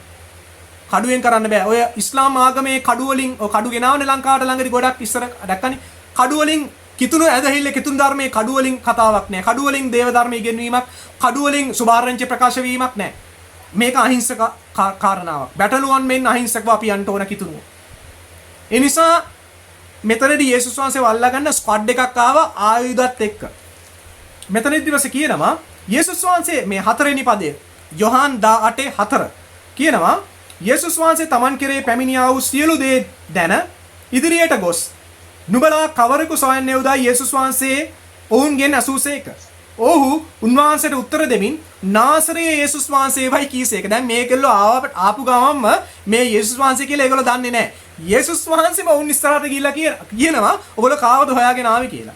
ඒගොල්ලෝ කියනවා මේ යේසුස් වහන්සේ කියලා කෙනෙක් හොයාගෙන ආවේ කියලා යේසුස් වහන්සේටම කියනවා. මේ ස්ක්වඩ් එක මේ යුද හමුදාව ඇතුළු ආගමික නායකයෝ ඇතුළු කට්ටිය ස්ක්වඩ් එක කියනවා. ඊට පස්සේ කියනවා ඉදිරියට ගොස් කවරෙකු සොයන්නේ දැයි ඔවුන්ගෙන් ඇසුවේ. ඔහු උන්වහන්සේට උත්තර දෙමින් නාසරයේ යේසුස් වහන්සේවයි කීවෝය. ඒ මමයයි යේසුස් වහන්සේ උන්ට කීසේක. යේසුස් වහන්සේ කියනවා ඕගොල්ලෝ හොයාගෙන ආපු එක්කෙනා තමයි මම තමයි යේසුස් වහන්සේ. මම තමයි අර බෝන් එකෙන් කල්ලියේ නායකයා. අපේ දැන් භාෂාවෙන් කියනවනම් නැවත උත්පාදනය ලැබූ අර සැබෑ කිතුණු කල්ලියේ නායකයා මම තමයි. මම තමයි යේසුස් වහන්සේ කියන එතනදී කියනවා. මම ඒක විහිළුවකට ඒක තමයි ඇත්ත හැබැයි. මම තමයි යේසුස් වහන්සේ කියලා මේ ආපු කට්ටියට කියනවා. ඊට පස්සේ කියනවා කීසේක උන්වහන්සේ පාවා දුන් යූදස්ද ඔවුන් සමග සිටියේය. ඒ මමයයි යේසුස් වහන්සේ ඔවුන්ට කී කල්හි බලන්න වෙච්ච දේ. ඒ මමයයි යේසුස් වහන්සේ ඔවුන්ට කී කල්හි ඔවුන් පස්සෙන් පස්සට ගොස් බිම වැටුනේය. පස්සෙන් පස්සට ගොස් බිම වැටුනේ. මොකද ඒගොල්ලන්ට හිතා ගන්න බැරි වුණා. අනේ මෙයාද මේ අපිව අපි අල්ලගන්න ආපු මේ යේසුස් වහන්සේ මොහොද? ඒක විතරක් නෙවෙයි, අනාගත වාක්‍ය ඉෂ්ට වීමක්. අනාගත වාක්‍ය ඉෂ්ට වීමක්. හිතන්න එපා මේගොල්ලෝ පස්සෙන් පස්සට ගිහිල්ලා එතන තිබුණු ගල් නිසා ගල් වලට පැටලිලා වැටුණා කියලා. එහෙම වැටෙන්නේ නැති ගල් වලට පැටලිලා වෙන්නේ නැති. එහෙම නෙමෙයි. මෙතන දෙවියන්වහන්සේගේ බලය, යේසුස් වහන්සේගේ බලය ප්‍රකාශ වීමක් මෙතන ආත්මිකව එතන සමහර ආගමික ඒ සමහර බයිබල් විශාරදයෝ සඳහන් කරනවා. පස්සෙන් පස්සට ගිහිල්ලා වැටුණා ඒගොල්ලෝ ඒ වෙලාවේ. මෙයා යේසුස් වහන්සේව අල්ලගෙන ආයුධත් එක්ක ආපු කට්ටිය යේසුස් වහන්සේ මෙයයි කියලා දැනගත්ත ගාම පස්සෙන් පස්සට ගිහිල්ලා පැකිලිලා වැටුණා. මේ සම්බන්ධව උන්වහන්සේගේ වචනේ යම් කාරණාවක් සඳහන් වෙනවා. ගීතාවලිය 27:2 නපුරුකම් කරන්නෝ එනම් මාගේ එදිරිකාරයන් හා සතුරෝ මාගේ මාංශය කන පිණිස මට විරුද්ධව ආකල පැකිල වැටුණෝය. සේනාවක් මට විරුද්ධව කඳවුරු බැන්දත් මාගේ සිත බය නොවන්නේය. මේ දාවිද් තුමා දොදනුවත්ව කතා කරන අනාගත වාක්‍යයක්. ගීතාවලිය දාවිද් තුමා හිටියේ ආවේ යේසුස් වහන්සේත් ඉපදෙන්න තව අවුරුදු 600 ගානකට ඉස්සෙල්ලා. ඒ කියන්නේ මීට අවුරුදු 2600 ගානකට 2700 ගානකට විතර වගේ ඉස්සෙල්ලා තමයි දාවිද් තුමා හිටියේ. මේ අනාගත වාක්‍ය එච්චර පරණ අනාගත වාක්‍යයක්. මෙතනදී කියනවා නපුරුකම් කරන්නෝ එනම් මාගේ එදිරිකාරයෝ හා සතුරෝ මාගේ මාංශය කන පිණිස මට විරුද්ධව ආකල පැකිල වැටුණෝය. මේ ගැනම සඳහන් වෙනවා ගීතාවලිය 40:14. මාගේ ප්‍රාණය නසන්ට සොයන්නෝ එක්ව ලැජ්ජා වෙත්වා වියවුල් වෙත්තා මාගේ අන්තරායට ප්‍රියවන්නෝ ආපහු හැරි අගෞරවයට පැමිණෙත්වා. දැන් මෙතනදී ඒ යොහන් 18:6 ඒ මමයයි යේසුස් වහන්සේ උන්ට කී කල්හි ඔවුන් පස්සෙන් පස්සට ගොස් වැටුණෝ පැකිල පස්සෙන් පස්සට ගොස් වැටුණාය කියලා සඳහන් වෙනවා. මේ හැම දෙයක්ම පුදුමයි. හිතන්න එපා මේක අහම්බෙන් මේ කට්ටිය අම්බුව මෙයාද යේසුස් කියලා මේ දැකලා පස්සෙන් පස්සට ගිහලා වැටුණායි කියලා පමණක් හිතන්න යන්න එපා. දැක්කනේ උන්වහන්සේගේ වචනේ බලය. උන්වහන්සේගේ වචනේ පුදුමයි. එබැවින් නැවතත් උන්වහන්සේ නුඹලා කවරෙක් සොයන්නේ උදායි ඔවුන්ගෙන් ඇසුවා. නාසරිය යේසුස් වහන්සේ වහන්සේයයි ඔහු කිව්වෝය. යේසුස් වහන්සේ උත්තර දෙමින් ඒ මමයයි නුඹලාට කියවෙමි. එබැවින් නුඹලා මා සොයූ නම් මොවුන් යන්ට හරින්නයි. කලින් මං කිව්වේ මොවුන් යන්ට හරින්න කියලා ගෝලයන්ව අතහරින්න කියලා යේසුස් වහන්සේ ඒගොල්ලන්ට කිව්වා. මෙසේ වුණේ ඔබ මට දුන්නවුන්ගෙන් එක්කෙනෙක්වත් නැතිවන්නේ නැතයි උන්වහන්සේ විසින් කියලා නේද වචනේ සම්පූර්ණ වන පිණිසය කියලා. එතනදී සඳහන් වෙනවා. අපි දකිනවා මෙතනදී එවිට සීමෝන් පේත්‍රස්ද කඩුවක් තිබුණා. ඒක අරගෙන උත්තම පූජකයාගේ දාසයාගේ කනට ගසා ඔහුගේ කන කපා දැමීය. ඒ දාසයාගේ නම මල්කස්ය. අපි දකිනවා මේ යේසුස් තවත් යවුම් පත්‍රවලදී මේ ගැනම සඳහන් වෙන වෙලාවේදී කියනවා යේසුස් වහන්සේ ඒ කන සුව කරාය වෙලාවේදී. මේව පල්ලෙහාට යනකොට යේසුස් වහන්සේව එදා අල්ලගෙන ලැබුවා. අපි දකිනවා. ඊට පස්සේ අපි දකිනවා පේත්‍රස් අඳුරන්නේ නැහැ කියපු අනාගත වාක්‍ය පව ඉෂ්ට වුණා. ඒක උන්වහන්සේ ඊට ඉස්සෙල්ලා කිව්වා. ඒක ඒ අනාගත වාක්‍ය පව මෙතනදී ඉෂ්ට වුණා. පස්සේ අපි දකිනවා යේසුස් වහන්සේ රෝම ආණ්ඩුකාර වූ පිලාත් ඉදිරිපස සිටීම කියන දේ යොහන් 18:28 එතනදී කියනවා. එවිට ඔහු යේසුස් වහන්සේ කායෆස් කෙරෙහි ප්‍රොතෝරියම් ශාලාවට ගෙන ගියෝය. එය අලුයම් වේලාවය. ඔහු අපවිත්‍ර නොවී පාස්කුව කන්ට හැකිවන පිණිස පොත්‍රේරියම් ශාලාවට ඇතුල් නූනෝය. එබැවින් පිලාත් ඔවුන් වෙතට පිටතට ගොස් මේ මනුෂ්‍යයන්ට විරුද්ධව මොන වරදක් තබන්නේහුදයි ඇසුවෝය. ඔවුන් උත්තර දෙමින් මොහු වරදකාරයෙක් නොවේ නම් අප විසින් ඔහු ඔබට බාර දෙන්නේ නැතයි කීවෝය. එබැවින් පිලාත් නුඹලාම ඔහු ගෙන ගොස් නුඹලාගේ ව්‍යවස්ථාව ලෙස විනිශ්චය කරන්නයි ඔවුන්ට කීවේය. දෙවිවරු ඔහුට කතා කොට කිසිවෙකු මරණයට පත් කරන්න අපට බලය නැතයි කීවෝය. බලන්න මෙතනදී යුදෙවරු කියනවා කිසිවෙකු මරණයට පත් කරන්න අපට බලය නැහැලු. මෙතනදී කියනවා මෙතන ඉංග්‍රීසි භාෂාවේ ඒ පරිවර්තනය කියනවා කිසි මිනිස්සුක මෑන් කියලා එතනදී කියනවා. මම ඒ ගැන මෙතන කතා කරන්න යන්නේ නැහැ. නමුත් මෙතනදී ඒගොල්ලෝ කියනවා මරන්න බලය නැහැලු. හැබැයි ඕන තරම් ගල් ගහලා මරන්න බලය තිබුණා. නැවත මම කියනවා යේසුස් වහන්සේව ගල් ගහලා ව්‍යවස්ථාව විදිහට මරන්න බෑ. ඒක නෙමේ බයිබලයේ ලියලා තියෙන අනාගත වාක්‍ය. යේසුස් වහන්සේ මැරෙන්න ඕනේ ගසක එල්ලලා. ඒක නිසා තමයි මේ වෙලාවේදී ඒගොල්ලන්ට මේ දේ වුනේ. ඇයි ඒගොල්ලෝ ස්තේපන්ට ගල් ගහලා මරනකොට ඒගොල්ලෝ රෝම අධිරාජ්‍ය නායකයන්ගෙන් අයිතිය ගත්තේ නෑනේ. නේ?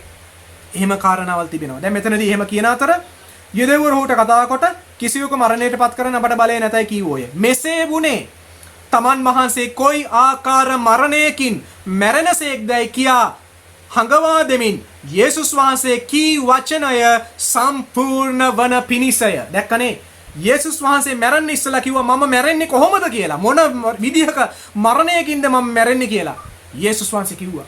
අන්න ඒ විදිහට මැරෙන්න ඕනේ කියන ඒ අනාගත වාක්‍ය ඉෂ්ට වෙන පිණිස ඒ වෙලාවේදී තිබුණු ඔය විවස්ථාවේ නියෝගවලට ක්‍රියාත්මක වෙන්න බැරි වුණා. මේ ගැන සඳහන් වෙනවා මේ මම මේ කතාව කොයි ආකාර මරණයකින්ද කියන දේ කතා කරනකොට යොහාන් 3:14 ස්වර්ගෙන් බැස්සා වූ ස්වර්ගයේ සිටින්නා වූ මනුෂ්‍ය පුත්‍රයා මිස වෙන කිසිවෙක් ස්වර්ගයට නොනංගේය. මෝසෙස් කාන්තාරයේදී සර්පයා එසවූ ලෙසම මනුෂ්‍ය පුත්‍රයාද උන්වහන්සේ කෙරෙහි අදහා ගන්න සෑමදෙනම සදාකාල ජීවනය ලබන පිණිස ඔසවනු ලබන්ට ඕනෑයයි කීසේක. අපි දකිනවා මේ මෝසෙස් කාන්තාරයේ සර්පයාව එසෙව්වා කියන මේ කතාව ගණන් කතාව පුරාණ ගිවිසුමේ ගණන් කතාව පොතේ 21 වෙනි පරිච්ඡේදයේ සඳහන් වෙනවා. ඒක ඔබ කියවලා බලන්න. ඒකට හේතුව මොකද්ද? ඇයි මේ සර්පෙක්ව එසෙව්වේ? ඒක අඩයාලමක් වුණා යේසුස් වහන්සේ කුරුසේ එල්ලී මැරීම අඩයාලමක් වුණා. මම මේවා ගැඹුරෙන් මේලා කතා කරන්න යන්නේ. මේ අනාගත වාක්‍ය යේසුස් වහන්සේ පාව ප්‍රකාශ කළා. යේසුස් වහන්සේ කිව්වා මම එල්ලී මැරෙන්න ඕනයි කියන දේ. යොහාන් 12:32 කියනවා මම වනාහි භූමියෙන් ඔසවනු ලැබුවොත් සියල්ලන් මා වෙත ඇදගනිමි කීසේක. උන්වහන්සේ මෙසේ කීවේ තමන් වහන්සේ කොයි ආකාර මරණයකින් මැරෙන්න සිටිනසේක්දයි හඟවන පිණිස. දැක්කනේ? මෙතන යේසුස් වහන්සේ කියන මම වනාහි භූමියෙන් ඔසවනු ලැබුවොත් සියල්ලන් මා වෙත ඇදගනිමි කීසේක. භූමියෙන් ඔසවලා තමයි කුරුසේ මරන්නේ. පොළවෙන් ඔසවලා කුරුසේ ගසේ ඔසවලා තමයි මරන්නේ. මොකද රෝමවරුන් තමයි ප්‍රමුඛ ලෙස රෝමවරුන් තමයි කුරුසේ එල්ලා මරණ දඬුවම ගෙනාවේ. ඊට කුරුසේ මරණය එල්ලලා දඬුවම ගේන්න ඉස්සෙල්ලා ඒ ගැන දන්නේවත් නැති කාලයක පුරාණ ගිවිසුම් කාලේ අවුරුදු 100 ගණනකට ඉස්සෙල්ලා යේසුස් වහන්සේ ගසක එල්ලලා මැරෙන්න ඕනේ කාරණාව අනාගත වාක්‍ය වලින් ලියලා තිබුණා. ඒ නිසා උන්වහන්සේ පුදුමයි, උන්වහන්සේගේ වචනේ පුදුමයි. යේසුස් වහන්සේ මැරෙන්න ඉස්සෙල්ලා කිව්වා මම මැරෙන්න ඕනෙත් කොයි විදිහටද කියන දේ උන්වහන්සේ කතා කරා. ආමෙන්. ඒ නිසා ඒ අනාගත වාක්‍ය ඉෂ්ට වෙන පිණිස ඒ කාරණාවල් ඉෂ්ට වුණා. යේසුස් වහන්සේව ගල් ගහලා මරන්න බොහෝ ස්ථාන ආවා. මම කලින් ඒක කිව්වා. අපි දකිනවා අපි කලින් කතා කරා යොහාන් පරිච්ඡේදයේ ඒ 10 වෙනි පරිච්ඡේදයේ 31 39 යොහාන් 8:59 අපි කතා කරා ඒ ගල් ගසලා මරන්න උත්සාහ කරපු කිසි වෙලාවක යේසුස් වහන්සේ එහෙම මරන්න බැරි වුණා. ඒකට හේතුව මේ අනාගත වාක්‍ය ඉෂ්ට වීම. මොකද ලෙවි කතාවේ 24 වෙනි පරිච්ඡේදයේ සඳහන් වෙනවා ඒ ගල් ගසලා මරන්න ඕන.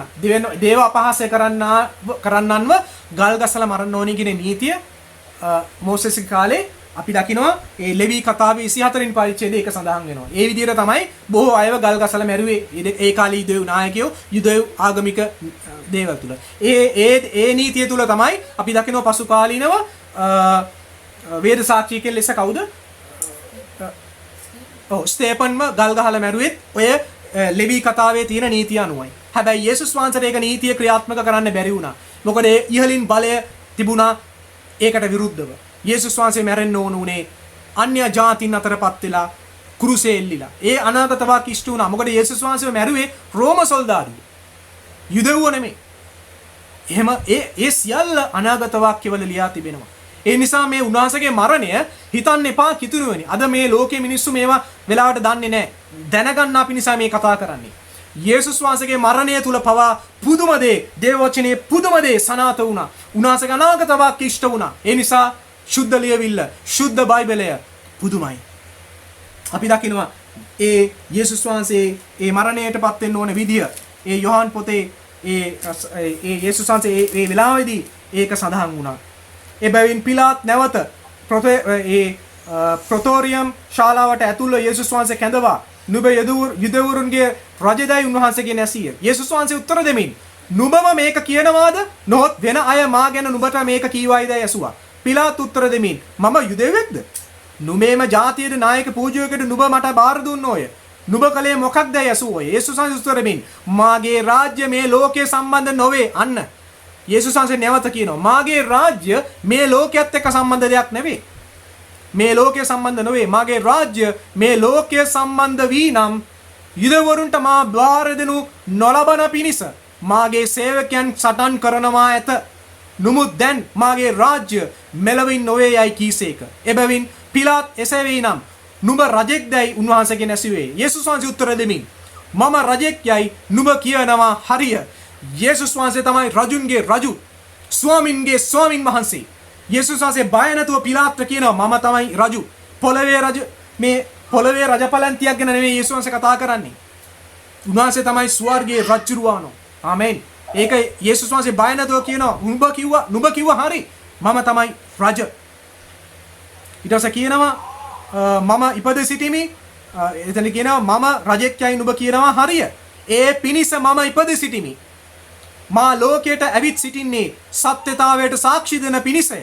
සත්‍යෙන් වූ සියල්ලෝ මාගේ හඬ අසන්නීය. අසති කීසේක. පිලාත් මේ සත්‍ය නම් කිමෙක්දයි උන්වහන්සේගෙන් ඇසුවෝය. ඔහු මෙසේ කියා නැවත යුදවරුන් වෙතට පිටත්ව ගොස් මොහු අත කිසි වරදක් මට නොපෙනෙයි. නමුත් පාස්කුවේදී මා විසින් නුඹලාට එක්කෙනෙකු නිදහස් කර හරින සිරිතක් නුඹලා ළඟ තිබේ. අපි දකිනවා ඒ පාස්කුවේ සිරිතක් තිබුණා. ඒ රෝම නායකයෝ රෝම අධිරාජ්‍යෝ යම් සිරකාරයෙක්ව නිදහස් කරනවා. අපි දකිනවා මම මේක වචනෙන් කියන්නේ නැහැ. අපි දකිනවා මේක ඉෂ්ට වුණා. මෙතන තිබුණා ආගමික නායකයෝන්ගේ දේශපාලන නායකයන්ගේ දේශපාලන ඩීල්. අපි කියන්නේ මේ කාලේ දේශපාලන ඩීල් ගැන. මේ යේසුස් වහන්සේගේ මරණ මොහොතේ පවා ආගමික නායකයන්ට වෙනමම ඩීල් තිබුණා. ඒ වගේම දේශපාලන මේ නායකයන්ට වෙනමම ඩීල් තිබුණා. අපි දකිනවා යේසුස් වහන්සේව මරණයට පත් කරා. බරබ්බස් කියන ඒ සොරාව නැත්නම් ඒ නපුරුකම් කරපු ඒ සිරගතව සිටිය මරන්න හිටපු ඒ බරස්බස් කියන ඒ මනුෂ්‍යව නිදහස් කරලා යේසුස් වහන්සේව මරණයට පත් කරනවා. ඒක ඉෂ්ට වුණා. මෙතනදී අපි දකිනවා කායිසර් සහ තවත් පිලාත්ලා ඒගොල්ලෝ සමාදාන වුණා කියනවා බයිබලේ. ඒ කියන්නේ දේශපාලන ඩීල්. දේශපාලන ඩීල් පවා මෙතන වුණා. ඒගොල්ලෝ සමාදාන වුණා දේශපාලන ඩීල් ගහලා. ආගමික නායකයන්ගොත් ඒගොල්ලන්ගේ ඩීල් වලින් ඒගොල්ලෝ ජයගත්තා කියලා හිතන්නේ නැති ඒගොල්ලෝ. මොකද ඒගොල්ලෝ දැනගෙන හිටියේ නෑ යේසුස් වහන්සේ නැවතම නවුල්ගෙන් දවස් 3කින් නැගිටිට යනවා කියන දේ. යේසුස් වහන්සේ මරණයටපත් වෙන කාරණාවල් මෙවැනි ආකාරයෙන් උන්වහන්සේගේ නඩු තීන්දුව එහාට මෙහාට වුණා. යේසුස් වහන්සේව කායිසර්ස් ගාවට ගෙනියනවා, පිලාත් ගාවට ගෙනියනවා, මෙහාට මෙහාට ගෙනිච්චා. අපි දකිනවා මේ සියල්ල ඉෂ්ට වෙන්න තිබුණා. ඊට පස්සේ කියනවා අපට ව්‍යවස්ථාවක් තිබේ. තමාම දෙවියන් වහන්සේගේ පුත්‍රයාය ඔහු කී බැවින් ඒ ව්‍යවස්ථාවේ හැටියට ඔහු මරණ ලැබිය යුතුයයි ඒ කාලේ එතන හිටපු ආගමික නායකයෙක් කිව්වා. මේක දිනනවා ලෙවි කතාව 24 පරිච්ඡේදයේ 16 වෙනි පදේ. මම ඒක දැන් කියන්න යන්නේ නමුත් එතනයි සඳහන් වෙන ඒ ගල්ගසා මරන්න ඕන නියෝගය කරන්න බැරි වුණා. ආමෙන්. නැවතම මතක් කරනවා. බස් මෙතනදී කියනවා එබැවින් පිලාත් ඒ කීම අසා වඩාත් බය වෙලා නැවත ප්‍රොපේතියම් ශාලාවට ඇතුල්ව නුඹ කොතැන් හිදයි උන්වහන්සේගෙන් ඇසුවේ. නමුත් යේසුස් වහන්සේ ඔහුට කිසි උත්තරයක් දුදුන්සේක. නුඹ මට කතා කරන්නේ නැද්ද? නුඹ මුදා හරින්න බලයද? නුඹ කුරුසියේ එනගසන්ට බලයද? මට ඇති බව නුඹ දන්නේ නැද්දයි කියලා පිලාත් යේසුස් වහන්සේට කියනවා. නුඹව නිදහස් කරන්නත්, නුඹව කිරුසියේ එල්ලලා මරන්නත් මට බලය තියෙනවා. උඹ ඒක දන්නේ නැද්ද කියලා, නුඹ ඒක දන්නේ නැද්ද කියලා යේසුස් වහන්සේගෙන් පිලාත් අහනවා. ආමේන්. බලන්න මේවා විහිළු නෙමෙයිද? යේසුස් වහන්සේගෙන් එහෙම අහනවා. ඊට පස්සේ කියනවා යේසුස් වහන්සේ උට උත්තර දෙමින් ඉහලින් එය නුඹට දෙන නොලද්දේ නම් මට විරුද්ධව නුඹට කිසි බලයක් නැත. බලන්න යේසුස් වහන්සේ බය නැතුව ඒ දේශපාලන නායකයන්ට කතා කරනවා. ඉහලින් බලය ලැබුවොත් විතරයි නුඹට පුළුවන් මාව මරන්න. යේසුස් වහන්සේ මේ බලන්න යේසුස් වහන්සේ බය නැතුව එතනදිත් කතා කරන විදිය. යේසුස් වහන්සේ දන්නවා මම මැරෙන්න ඕන. දැන් මම මැරෙනවා. පිලාත් කියනවා මට පුළුවන් ඔයාව කුරුසේ මරණයෙන් ඕන්නම් බේරගන්නත් ඕන්නම් මරන්නත් මට බලය තියෙනවා. යේසුස් වහන්සේ බය නැතුව කියනවා එතනදී ඉහලින් එය නුඹට නොදෙන ලද්දේ නම් මට විරුද්ධව නුඹට කිසි බලයක් නැත. එහෙයින් මා නුඹට පාවා දුන් තැනැත්තේගේ පාපය වඩා මහත් යයි කීසේක. ඒ කීම නිසා පිලාත් උන්වහන්සේ නිදහස් කරන්නට සෙවීය. එහෙම කියලත් පිලාත් යේසුස් වහන්සේ නිදහස් කරන්න හෙව්වා. පිලාත්ට බය නැතුව යේසුස් වහන්සේ කිව්වා ඔයාට ඉහලින් බලයක් ලැබුණොත් විතරයි මාව මරන්න පුළුවන්. එහෙම කියලත් ඒ කීම අහලා පිලාත් ඇත්තටම මල පැන්නේ නැහැ. අපේ භාෂාවෙන් කියුවොත් පිලාත් ඒ කාරණාව අහලා යේසුස් වහන්සේව නිදහස් කරන්න කාරණාවල් සෙව්වා. ආමේන්.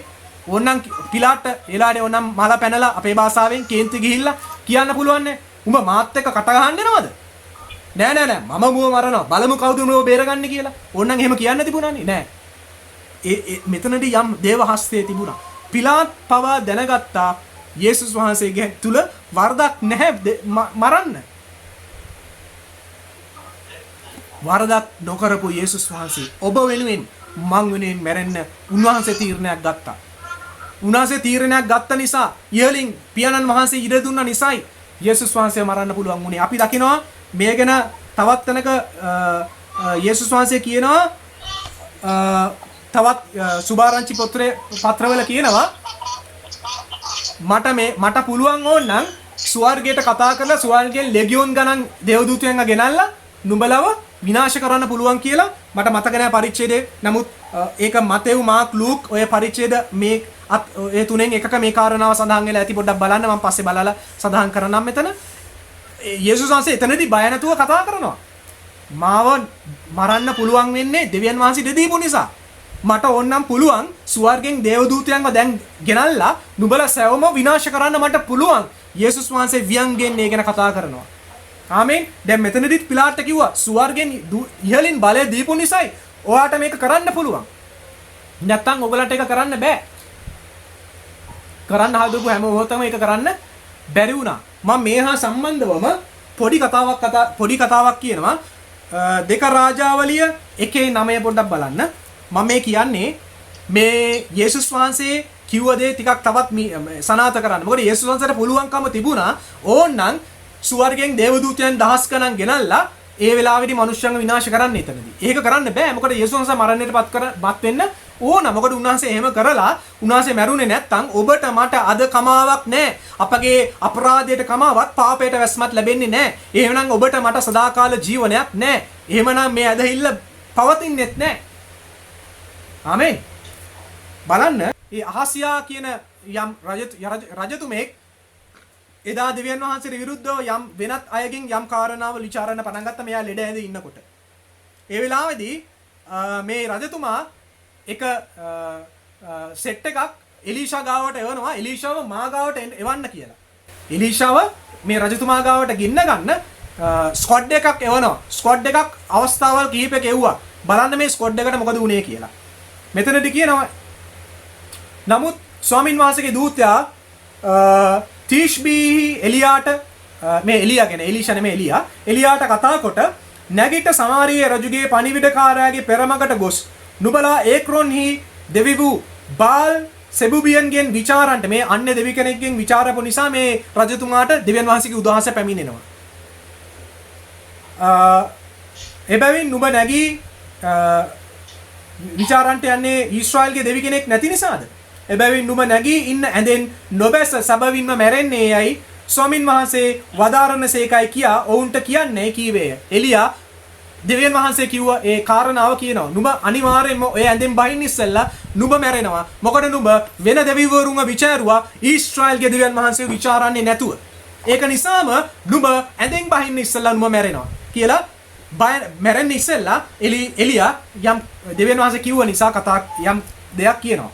එතනදී ඔවුන් මිනිස්යන් අපේ පෙරමකට ඇවිත් නුඹලා ඒ රජු ළඟට හැරි ගොස් නුඹ ඒක්‍රොන්හි දෙවි බාල් සෙබුබ්ගෙන් විචාරන්ට අරින්නේ ඊශ්‍රායල්ගේ දෙවි කෙනෙක් නැද්දයි කියලා ආයෙ කියනවා. එබැවින් නුඹ ඉන්න ඇඳෙන් නොබැස සබවින්ම මැරෙන්නයි ස්වාමින් වහන්සේ වදාරන කියා ඔවුන්ට කියනසේකයි කිව්වෝය. නුඹලාගේ පෙරමකට ඇවිත් මේ වචන නුඹලාට කී මිනිස්යාගේ අන්දම කොයි හැටියේදයි ඔවුන්ගෙන් ඇසුවේය. මේ රජතුමා අහනවා නුඹලාට මේක කිව්ව එක්කෙනා මොන වගේද කියලා. ඒ ආපු කට්ටිය කියනවා ඔහුට උත්තර දෙමින් ඔහු ලෝම වස්ත්‍රයක් ඇඳ ඉඟටියෙහි සම්පටියක් බැඳගත් මිනිස්සෙක්යයි කීවෝය. ඔහු ඒ තීර්බීය එලියායයි කීවේය. රජතුමා දැනගත්ත මේ කාරණාවල් මොහුට කිව්වේ මේ එලියා කියන මේ පුද්ගලයා කියලා රජතුමා දැනගත්තා. ඊට පස්සේ මොකද රජතුමා කරන්නේ? එවිට රජ පනසාධිපතියකු ඔවුන්ගේ 50 දෙනා සමග ඔහු වෙතට හැරියේය. 52 දෙනෙක්ගෙන් සමන්විත ස්ක්වොඩ් එකක් එලියා ගාවට යවනවා මේ රජතුමා. හෙතෙම කන්ද මුදුනේ හිඳගෙන උන්වහන්සේ එලියා ළඟට ගොස් දෙවියන් වහන්සේගේ මිනිස්ය බැස එන්න කියා රජු කියනසේකයි ඔහුට කීවේ. එයා කියනවා එන්න ඔයා බහැලා කන්දෙන්. මොකද රජතුමා ඔබට එන්න කියනවා කියලා රජතුමාගේ අර පාට් එක දානවා. මොකද වෙන්නේ? එලියා පනසාධිපතියාට උත්තර දෙමින් මම දෙවියන් වහන්සේගේ මිනිස්සෙක් නම් අහසින් ගිනි බැස නුඹද නුඹේ 50 දෙනාද දවා දමන්නේයි කීවේය. එවිට අහසින් ගිනි බැස ඔහුද ඔහුගේ 50 දෙනාද දවා දැමුවේය.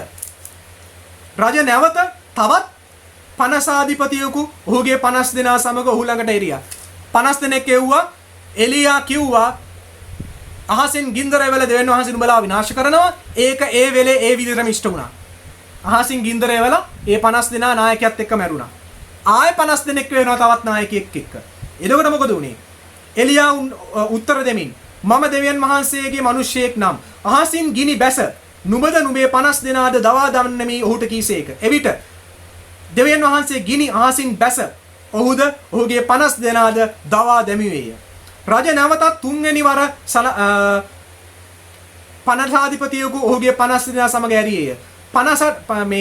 50ට අධිපති වූ තුන්වෙනියාද නැගී ගොස් එලියා ඉදිරියේ දනින් වැටි යාඥා කරමින් දෙවියන් වහන්සේගේ මිනිස්ය මාගේ ප්‍රාණයද ඔබගේ මෙහෙකරු මේ 50 දෙනාගේ ප්‍රාණද ඔබගේ ඇස් හමුෙහි අනර්ග වේවා අන්න යටත් වුණා. දෙපාරක් ගියා 50 දෙනාත් එක්ක පාට් එක දාන්න රජතුමාගේ. දැන් 100 දෙනෙක් නායකයෝ දෙන්නයි 50 දෙනා ස්ක්වොඩ්. දැන් 100 දෙනෙක් ගිනි ඇවිල්ලා අහසෙන් මැරිලා වැටුලා හිටිය වෙලාවේ ඔන්න දැන් තුන්වෙනියට ගියා තව 50 දෙනෙක් බොහෝ යටහත්ව කාරණාව දැනගෙන ගියා. ප්‍රාණයද ඇස්සමියෝද අනර්ග වේවා බැලුව මැනව අහසින් ගිනි බැස පළමු පනසාධිපතින් දෙදෙනාද ඔවුන්ගේ 50 වල්ද දවා දැමුවේය. නමුත් දැන් මාගේ ප්‍රාණය ඔබගේ ඇස්සමුවේ අනර්ග වේවායයි ඔහුට කීවේය. එවිට ස්වාමීන් වහන්සේගේ දූතයා කතා කොට බය නොවි ඔහු සමග යන්නයි එලියාට කීවේ. අන්න ඒ වෙලාවේදී තමයි ස්වාමීන් වහන්සේගේ දූතයා එලියාට කිව්වේ හරි දැන් ඔයා මෙයත් එක්ක රජතුමා ගාවට යන්න කියලා.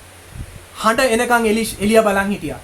බලන්න මේවා වුණා ඒ කාලේ. පස්සේ අපි දකිනවා එයා රජතුමා ගාවට ගියා. බය නැතුව රජතුමා ඉස්සරහා කිව්වා නුඹ ඇඳෙන් බහින්න ඉස්සලා නුඹ මැරෙනවා. ඒ විදිහටම ඉෂ්ට වෙලා ඒ රජතුමා ඇඳෙන් බහින්න ඉස්සලා ඇඳේදීම මැරුණා. ඒක ඉෂ්ට වුණා. මම මේ කාරණාව කිව්වේ යේසුස් වහන්සේත් එක තැනකට කිව්වා උඹලා නුඹලා මතක තියාගන්න මට පුළුවන් ස්වර්ගයෙන් දේවදූතයන්ව ලැබියොන් ගණන් ගෙනල්ලා උඹලා විනාශ කරන්න. මම ඒක එමවුත් එක උන්වහන්සේ කරේ නෑ. මම මේක කිව්වේ උන්වහන්සේට ඒක කරන්න පුළුවන් ඕනනම් කරන්න කිව්වා නම් ඒක වෙනවා.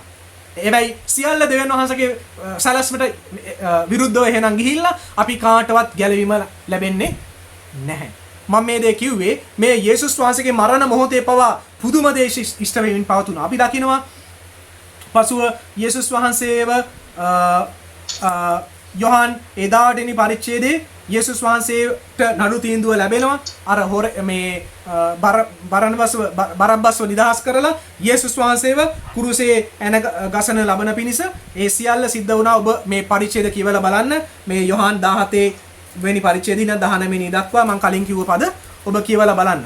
ඒ නිසා මේ කාරණාවල් මේ විදිහට ඉෂ්ට වුණා. ඊට පස්සේ යේසුස් වහන්සේව කුරුසේ ඇන ගසනු ලැබුවා. අපි දකිනවා යේසුස් වහන්සේ කුරුසේ ඇනගැසුම් ලබන තිබෙන මොහොතේ පවා විවිධ අනාගත වාක්‍ය ඉෂ්ට වුණා. අපි දකිනවා යේසුස් වහන්සේ ඉන්පසු මේ මම දැන් කතා කරන්නේ යේසුස් වහන්සේ කුරුසේ ගස ගැහෙව්වට පස්සේ තාම මැරෙන්න ඉස්සලා කුරුසේ එල්ලිලා ඉන්න වෙලාවේදී යොහන් 10 ඉන්පසු යේසුස් වහන්සේ සියල්ල තීන්දුව තිබෙන බව දැන මට පිපාසයයි කීසේක. එහි කාඩියේ තිබුණු බැවින් මෙතන මට පිපාසයයි කීසේක කියන එක හරියට එන්න ඕනේ මෙහෙමයි. සියල්ල තීන්දුවයි තිබෙන බව දැන ලියවිලි සම්පූර්ණ වන පිණිස මට පිපාසායයි කීසේක. හරිනම් හරි පරිවර්තනය එහෙමයි වෙන්න ඕන. ලියවිලි සම්පූර්ණ වන පිණිස මට පිපාසායයි කීසේක. ඒ කාරණාව අපි දකිනවා කාඩිය දුන්නා යේසුස් වහන්සේට මේ සියල්ල අනාගත වාක්‍යවල ඉෂ්ට විය යුතු දේවල්ව තිබුණා. අපි දකිනවා මේ උන්වහන්සේ කුරුසය යන ගහලා තියෙන වෙලාවේදී ඒ සොල්දාදුව යේසුස් වහන්සේගේ අර ඇඳගෙන හිටපු ඒ වස්ත්‍රයට පවා දාදු දාලා ඒක බෙදාගත්තා. මේක මේ සුභාරංචි පොත්වල සඳහන් වෙනවා. ඒක අනාගත වාක්‍ය වලින් ඉෂ්ට මට හිතා ගන්න බෑ. කිතුනෝනි මේක අහන් ඉන්න කිතුනෝන් ඕන ඔබ මේක පොඩ්ඩක් තීරුම් ගන්න. දෙනාසගේ වචනේ පුදුමයි. යේසුස් වහන්සේ මේ මැරෙන මොහොතේ ඊට වර්ෂ 100 ගණනකට ඉස්සෙල්ලා ලියා තිබෙන අනාගත වාක්‍ය ඉෂ්ට වෙන පිණිස සියල්ල වුණා. හිතන්න එපා යේසුස් වහන්සේගේ මරණය අහඹු සිදුවීමක් කියලා. යේසුස් වහන්සේගේ මරණය අනාගත වාක්‍ය ඉෂ්ට වීමක්. ආමෙන්. අනාගත වාක්‍ය ඉෂ්ට වීමක්. මට ඒකයි මේ වෙලාවේදී මේ වචනය තුලින් ඔබට මට කතා කරන්න ඕන උනේ. අනාගත වාක්‍ය ඉෂ්ට වීමක්. අපි දකිනවා මේ ගීතාවලිය 22:18 යේසුස් වහන්සේ ගැන තිබෙන යම් අනාගත වාක්‍යයක්. මම 14 ඉඳන් කියවන්නම්. මම වතුර මෙන් වැగిරෙමි. මාගේ ඇට සියල්ල අවසන් දීවේ. මාගේ සිත ඉටිමෙන් වේ. එය මා තුලෙහි උණු වී තිබේ. මාගේ සවියේ කැබිලිත්තක් මෙන් පියලී තිබේ. මාගේ දිවද තල්ලේ ඇලෙයි. යේසුස් වහන්සේගේ පිපාසය ගැන මේ අනාගත වාක්‍යයක්. ඔබ මා මරණ දූලියට ගෙනානසේක. මේ යේසුස් වහන්සේගේ මරණය සෙවණට ගෙනල්ලා ඉන්නවා. මොකද උන්වහන්සේ මේ වෙලාවේදී මේ අන්ධකාර පැයේ උන්වහන්සේ අප සියලු දෙනාගේ මුළු ලෝකයාගේ පාපය උන්වහන්සේ කරපිට තිබෙන්නේ මේ වෙලාවේදී. ඊට පස්සේ කියනවා මක්තිසාද බල්ලෝ මා වටකොට කළෝය. නපුරන් රැළ මා වටලා ගත්තෝය. ඔහු මාගේ අත්පා සිදුරු කළෝය. මාගේ ඇට සියල්ල ගණන් කළ හැකිමේ. ඔහු මා දෙස රවා බලති. මාගේ වස්ත්‍ර ඔවුන් අතරේ බෙදා ගනිති. මාගේ සලුව පිනිස පස ඇට දමති. නමුත් ස්වාමිනී ඔබ දුරු නුව මැනව. මාගේ බලය වන ඔබ මට පිහිට වෙන්න ඉක්මන් වූ මැනව. මේ ගීතාවලිය පොතේ මේ යේසුස් වහන්සේගේ දුක් විඳීම ගැන අනාගත වාක්‍ය මේ කුරුසේ මේ මොහොතේ මේ පිපාසයි කියන මොහොතේ සහ ඒ දාදු දාලා ඒ යේසුස් වහන්සේගේ ඇඳගෙන හිටපු වස්ත්‍රය දාදු දාලා යුදවෝ ඒ යුද සොල්දාදුව බෙදාගත්ත මේ හැමදේම ඒ අනාගත වාක්‍ය ඉෂ්ට වීමක් බව මේ උන්වහන්සේගේ වචනේ සඳහන් වෙනවා. ඒ නිසා මේ උන්වහන්සේගේ වචනේ මේ යේසුස් වහන්සේගේ මරණය ඒක අතිශය පුදුම දෙයක්. යේසුස් වහන්සේ මරණයටපත් වන ලැබුවීම විය යුතු දෙයක්ව තිබුණා අනාගත වාක්‍යවල. මොකද යේසුස් වහන්සේගේ වචනේ ප්‍රකාරයට ඒ පුරාණ ගිවිසුමේ ඉඳන්ම පාස්කු බැටළුවාණන් ලෙස හිටිය උන්වහන්සේ. අපි දකිනවා ඒ කාරණාවල්. මම ඒවා ගැන මෙතන කතා කරන්න යන්නේ. මොකද ඒක විශාල ගැඹුරු ඉගැන්වීම්. ඒකට බොහෝ කාලයක් ගත වෙනවා. ඔබ මම දන්නවා සැබෑ කිතුණුවන් ලෙස ඒ පුරාණ ගිවිසුමේ යේසුස් වහන්සේගේ කුරුසේ පූජාවට බොහෝ දේවල් අඩයාලමක්ව තිබුණා. ඒ සියල්ල අපි දකිනවා ඒ පූජා ක්‍රම පහ ඒ පූජාවල පහ සාන්තිකර පූජාව යේසුස් වහන්සේ සම්පූර්ණ කළා. ඒ අපි හැමදේම අපි කිතුණුවන් ලෙස දන්නවා. ඒක නිසා යේසුස් වහන්සේගේ මරණය තුලින් මේ මරණය ගැන අපි මේ උන්වහන්සේගේ වචනය කතා කිරීම තුලින් ඒ වචනය ඇසීම තුලින් මේ සම්බන්ධව තිබෙන මේ සමහර කාරණා තුලින් ඔබව මාව උන්වහන්සේ ශක්තිමත් කරනවා මේ දැසන. ආමෙන්. අභිෂ තේරෙනවද පුතේ? යේසුස් වහන්සේ බලවන්තයි. දරුවනේ උන්වහන්සේ බලවන්තයි. උන්වහන්සේගේ මරණයටපත් උනේ නිකන් නෙමෙයි. සියල්ල විය යුතුව තිබුණා. සියල්ල අනාගත වාක්‍යවල ලියා තිබුණා. අනාගත වාක්‍යවල ලියා තිබුණු විදිහටම වෙන්න තිබුණා. ඒකට පිටස්තරව වෙන්න දෙවියන් වහන්සේ ඉහළින් බලය දීලා තිබ්බේ නැහැ. ඒ නිසා යේසුස් වහන්සේගේ මරණය ඒ විදිහටම ඉෂ්ට වෙන්න තිබුණා. අපි දකිනවා යේසුස් වහන්සේ අන්තිමේදී 30 වෙනි පදය යොහාන් 19:30 වෙනි පදයේ කියනවා යේසුස් වහන්සේ කාඩියගත් පසු තීන්දුව වුණේයයි කියා හිස නම තමන් ආත්මය බාර දුන්සේක. දැක්කද? යේසුස් වහන්සේ තමයි තමන්ගේ ආත්මය පියාණන් වහන්සේට බාර දුන්නේ. උන්වහන්සේව මේ රෝමා සොල්දාදුව මැරුවා නෙමෙයි. ඒක අපි හරියට බලනකොට යේසුස් වහන්සේම තමයි මැරුණේ අප වෙනුවෙන්. ආමෙන්. ඒක බයිබලයේ ඕන තරම් කතා කරලා තිබෙනවා. යේසුස් වහන්සේ අප වෙනුවෙන් මැරුණා. ආමෙන්. කවුරුත් යේසුස් වහන්සේව අප වෙනුවෙන් මැරුවේ නැහැ. යේසුස් වහන්සේ අප වෙනුවෙන් මැරුණා. යේසුස් වහන්සේ තීන්දුව උනේ කියලා තමාගේ ආත්මය පියාණන් වහන්සේට බාර දුන්නා. උන්වහන්සේ බයිබලයේ කියනවා ඒ උන්වහන්සේගේ පොත්වල සඳහන් වෙනවා යේසුස් වහන්සේ ඒ අතිශුද්ධ ස්ථානයට ඒ උත්තම පූජිකයා ලෙස එකවරක් ඇතුල් වුණා. බැටළු පැටවාණන් ලෙස උන්වහන්සේම පූජා වෙලා එක්වරක් පූජා වුණා. උන්වහන්සේගේ වචනේ ලියා තිබෙනවා. උන්වහන්සේ තමයි ශාන්තිකර පූජාව. යේසුස් වහන්සේ උන්වහන්සේගේ පූජාව නැත්තම් මේ උන්වහන්සේගේ පුදුම සාගත මේ අනාගත වාක්‍ය ලියා තිබෙන බලවත් මරණය. මේක නිකම් මරණයක් නෙමේ. බලවත් ඓතිහාසික අනාගත වාක්‍ය ඉෂ්ට වීමේ පුදුම සහගත විශ්ම සහගත මරණය. ආමේන්. මම එහෙම කියනවා. උන්වහන්සේගේ දරුවෙක් ලෙස. උන්වහන්සේගේ මරණය විශ්මය ජනකයි. මේ මරණය තුලින් යේසුස් වහන්සේ ඔබව මාව අද මුදවලා තිබෙනවා. මම මේ වචනේ අවසන් කරන්න යනවා. මේ සෑම දේ අපි මෙසේ ලියා තිබෙන අතර අපි දකිනවා යෙසායා 53 තවත් අනාගත වාක්‍යයක්. යෙසායා 53 අපි බලමු. යෙසායා 53 වෙනි පරිච්ඡේදයේ සඳහන් වෙනවා. මෙන්න මෙහෙම.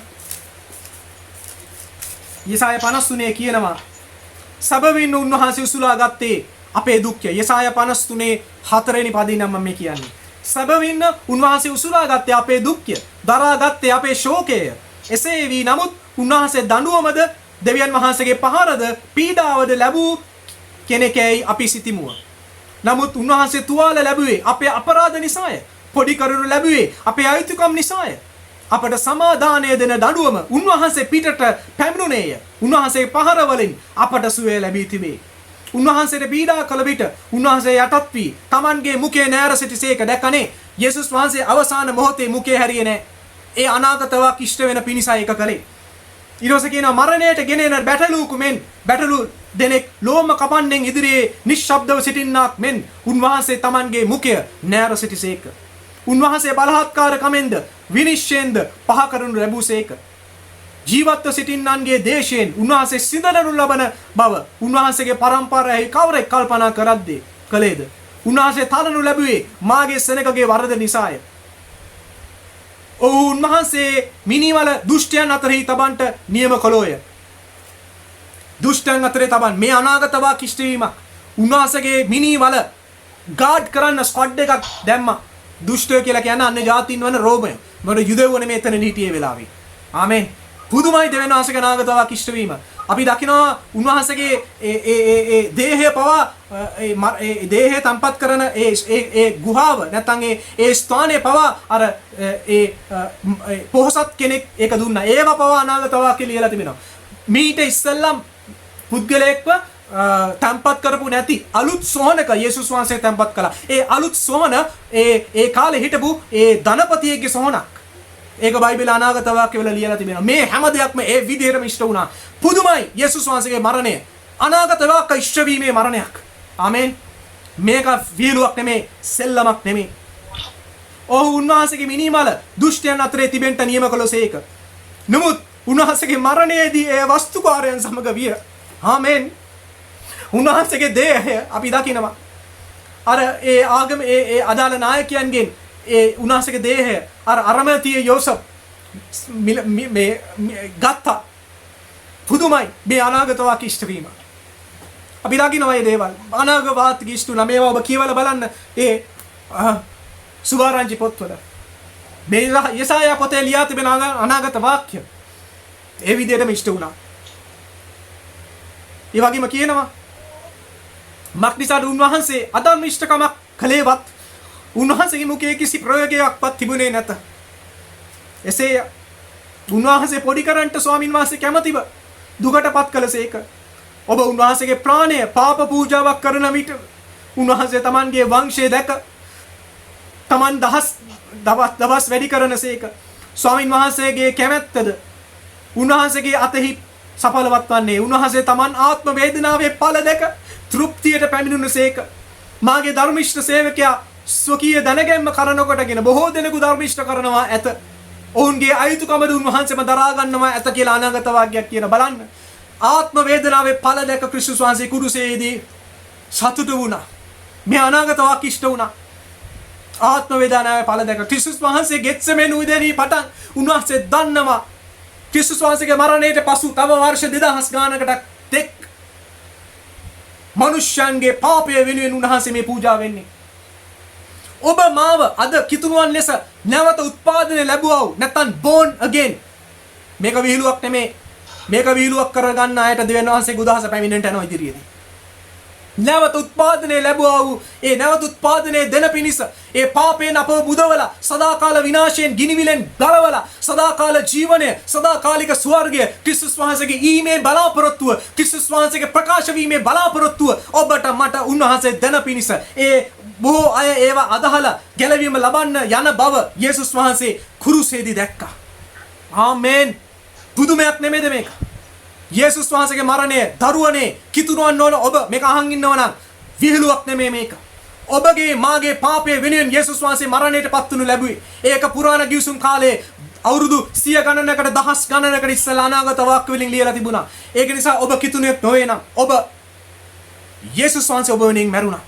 යේසුස් වහන්සේ ඔබගේ පාපයේ වෙනුවෙන් උන්වහන්සේ පූජා වුණා. මේ ලෝකයේ අපි ඉන්න අන්තිම පැයේ මොකද උන්වහන්සේගේ උදහස වැగిරෙන්නට යනවා. අන්ත ක්‍රිස්තුස් නැමැති නොපනක්කමේ ආත්මය එළිදරව්වෙන්නට යනවා. සර්ව ආගමික සංකල්පය ඒ one world religion one world order ඒක ලෝක පාලනය පැමිණෙන්නට යනවා ඉක්මනින්ම. ඒකට ඉක්මනින්ම මේ පසුබිම සැකසෙමින් පවතිනවා. පාපරය පවා ආගම් එක්ක එකතු වෙලා දෙවියන් වහන්සේට වචනයට පටහැනිව ආගමික සාජීවනය ගෙනෙමින් දෙවියන් වහන්සේගේ වචනයට පටහැනිව ඔහු ක්‍රියාත්මක වෙමින් සිටිනවා. මේ සියල්ල වෙන්න යනවා. මේ සියල්ල වෙමින් පවතිනවා. උන්වහන්සේ පැමිණෙන්නට යනවා නැවත. ඔබට තිබෙන එකම දේ යේසුස් වහන්සේ තුලින් පමණයි ඔබට ගැලවීම ලැබෙන්නේ. යේසුස් වහන්සේ තුලින් පමණයි උන්වහන්සේගේ උදහසේ දවසේදී ඔබට ගැලවෙන්න පුළුවන්. යේසුස් ක්‍රිස්තුස් වහන්සේගේ පූජාව කෙරෙහි ඔබ ඇදහිුවොත් පමණයි ඔබට ජීවනය ලැබෙන්නේ. මේක විහිළුවක් නෙමෙයි. ක්‍රිස්තුස් වහන්සේ ඔබ වෙනුවෙන් මා වෙනුවෙන් මැරුණා. මක්තිසාර රෝමපතේ ලියනවා සියල්ලෝ පව්කොට දෙවියන් වහන්සේගේ මහිමෙන් හීනව සිටිනවා. සියල්ලෝම කියන්නේ සියලුම ආගමික කර්තෘවරුන්, දාර්ශනික කර්තෘවරුන්, රජවරුන්, ආගමික නායකයෝ ඕනම මනුෂ්‍යයන් ආදම් ඒ වගේ පටන් අද මේ ඉදිරියේ ඉපදෙන්න යන මනුෂ්‍ය දක්වා ඒ හැමෝම පව්කොට දෙවියන් වහන්සේගේ මහිමෙන් හීනව සිටිනවා. නමුත් ක්‍රිස්තුස් වහන්සේගේ පූජාව තුලින් ඔබට මට උන්වහන්සේ සදාකාල ජීවනය දෙනවයි කියලා උන්වහන්සේගේ වචනේ ලියා තිබෙනවා. ඒ නිසා මේ ක්‍රිස්තුස් වහන්සේගේ මරණය සිහි කරන මේ කාලය තුල උන්වහන්සේ ඔබට මට මේ වචනෙන් කතා කරනවා. මේ යසායා පොතේ ඒ සඳහන් වෙන ඒ කාරණා පුදුමයි. ඔබ ඒවා තව ඉදිරියට ඔබ කියවලා බලන්න. මේ හැම දෙයක්ම මම කියන්නේ නැහැ. අපි දකිනවා ඒ යොහාන් පොතේ 6 වෙනි පරිච්ඡේදයේ 37 ඔබ කියවලා බලන්න. 6 වෙනි පරිච්ඡේදයේ 40, 6 වෙනි පරිච්ඡේදයේ 44, ඒ වගේම යොහාන් 10 වෙනි පරිච්ඡේදයේ 27 ඉඳන් 30 ඒ බැටළු පැටවනන් ගැන සදාකාල ජීවනය උන්වහන්සේ අපව විනාශ වෙන්න දෙන්නේ නැහැ. අපි මේ පොළවේ මැරෙයි. ඕන තරම් මිලියන ගණන් කිතුණුවන් මේ වර්ෂ 2000 තිස්සේ යේසුස් වහන්සේ වෙනුවෙන් ජීවිත පූජා කරා. අදටත් එහෙමයි. අදත් විවිධ රටවල් වල යේසුස් වහන්සේ වෙනුවෙන් ජීවිත පූජා කරන මිනිස්යන්. නමුත් බයිබලයේ කියනවා අපි සෑමෝම උන්වහන්සේ නැගිටින දවසක් එනවා. ඒ දවස ළඟයි. ආමෙන්. ඒ නිසා මේ වචනෙන් උන්වහන්සේගේ මරණය ගැන අපි මේ ඊතා කුඩා ලෙස බැලුවේ යම් අධ්‍යයනයක් ලෙස. ඒ නිසා මේ යේසුස් වහන්සේගේ මරණය සිහි කරන මේ කාලේ අද වගේ දවසක මේ කාලේ මේ උන්වහන්සේගේ වචනෙන් අද උන්වහන්සේ කතා කරපු දේ තුල ඔබ ශක්තිමත් වෙන්න. උන්වහන්සේගේ මරණය පුදුමයි. උන්වහන්සේගේ වචනේ මරණය අනාගත වාක්‍ය ඉෂ්ට වීමක්. උන්වහන්සේගේ මරණය තුලින් පමණයි අපට ජීවනය ලැබෙන්නේ. ඒ නිසා ඒ ගීතාවලිය ඒ පරිච්ඡේදයේ ගීතාවලිය පොතේ ඒ සඳහන් වෙන ඒ ගීතාවලිය 32 පළවෙනි පරිච්ඡේදයේ සඳහන් වෙන අපරාධයට කමාවත් පාපයට වැස්මත් ලැබු තැනැත්තේ ආශිර්වාද ලද්දේය. මේ උදෑසන උන්වහන්සේ කියන්නේ ඔබට මට උන්වහන්සේ ආශිර්වාද කරනවා. ඔබව මාව යේසුස් වහන්සේගේ පූජාව තුලින් ඔබගේ මගේ පාපයට ඒ අපරාධ වලට කමාව වැස්ම උන්වහන්සේ ඔබට මට දීලා තිබෙනවා. ඔබට මට ජීවනය උන්වහන්සේ දීලා තිබෙනවා. ඒ නිසා මේ වචනෙන් උන්වහන්සේ ඔබට මට ආශිර්වාද කරන සේක්වා. ආමෙන්. ආමෙන්. ආමෙන්.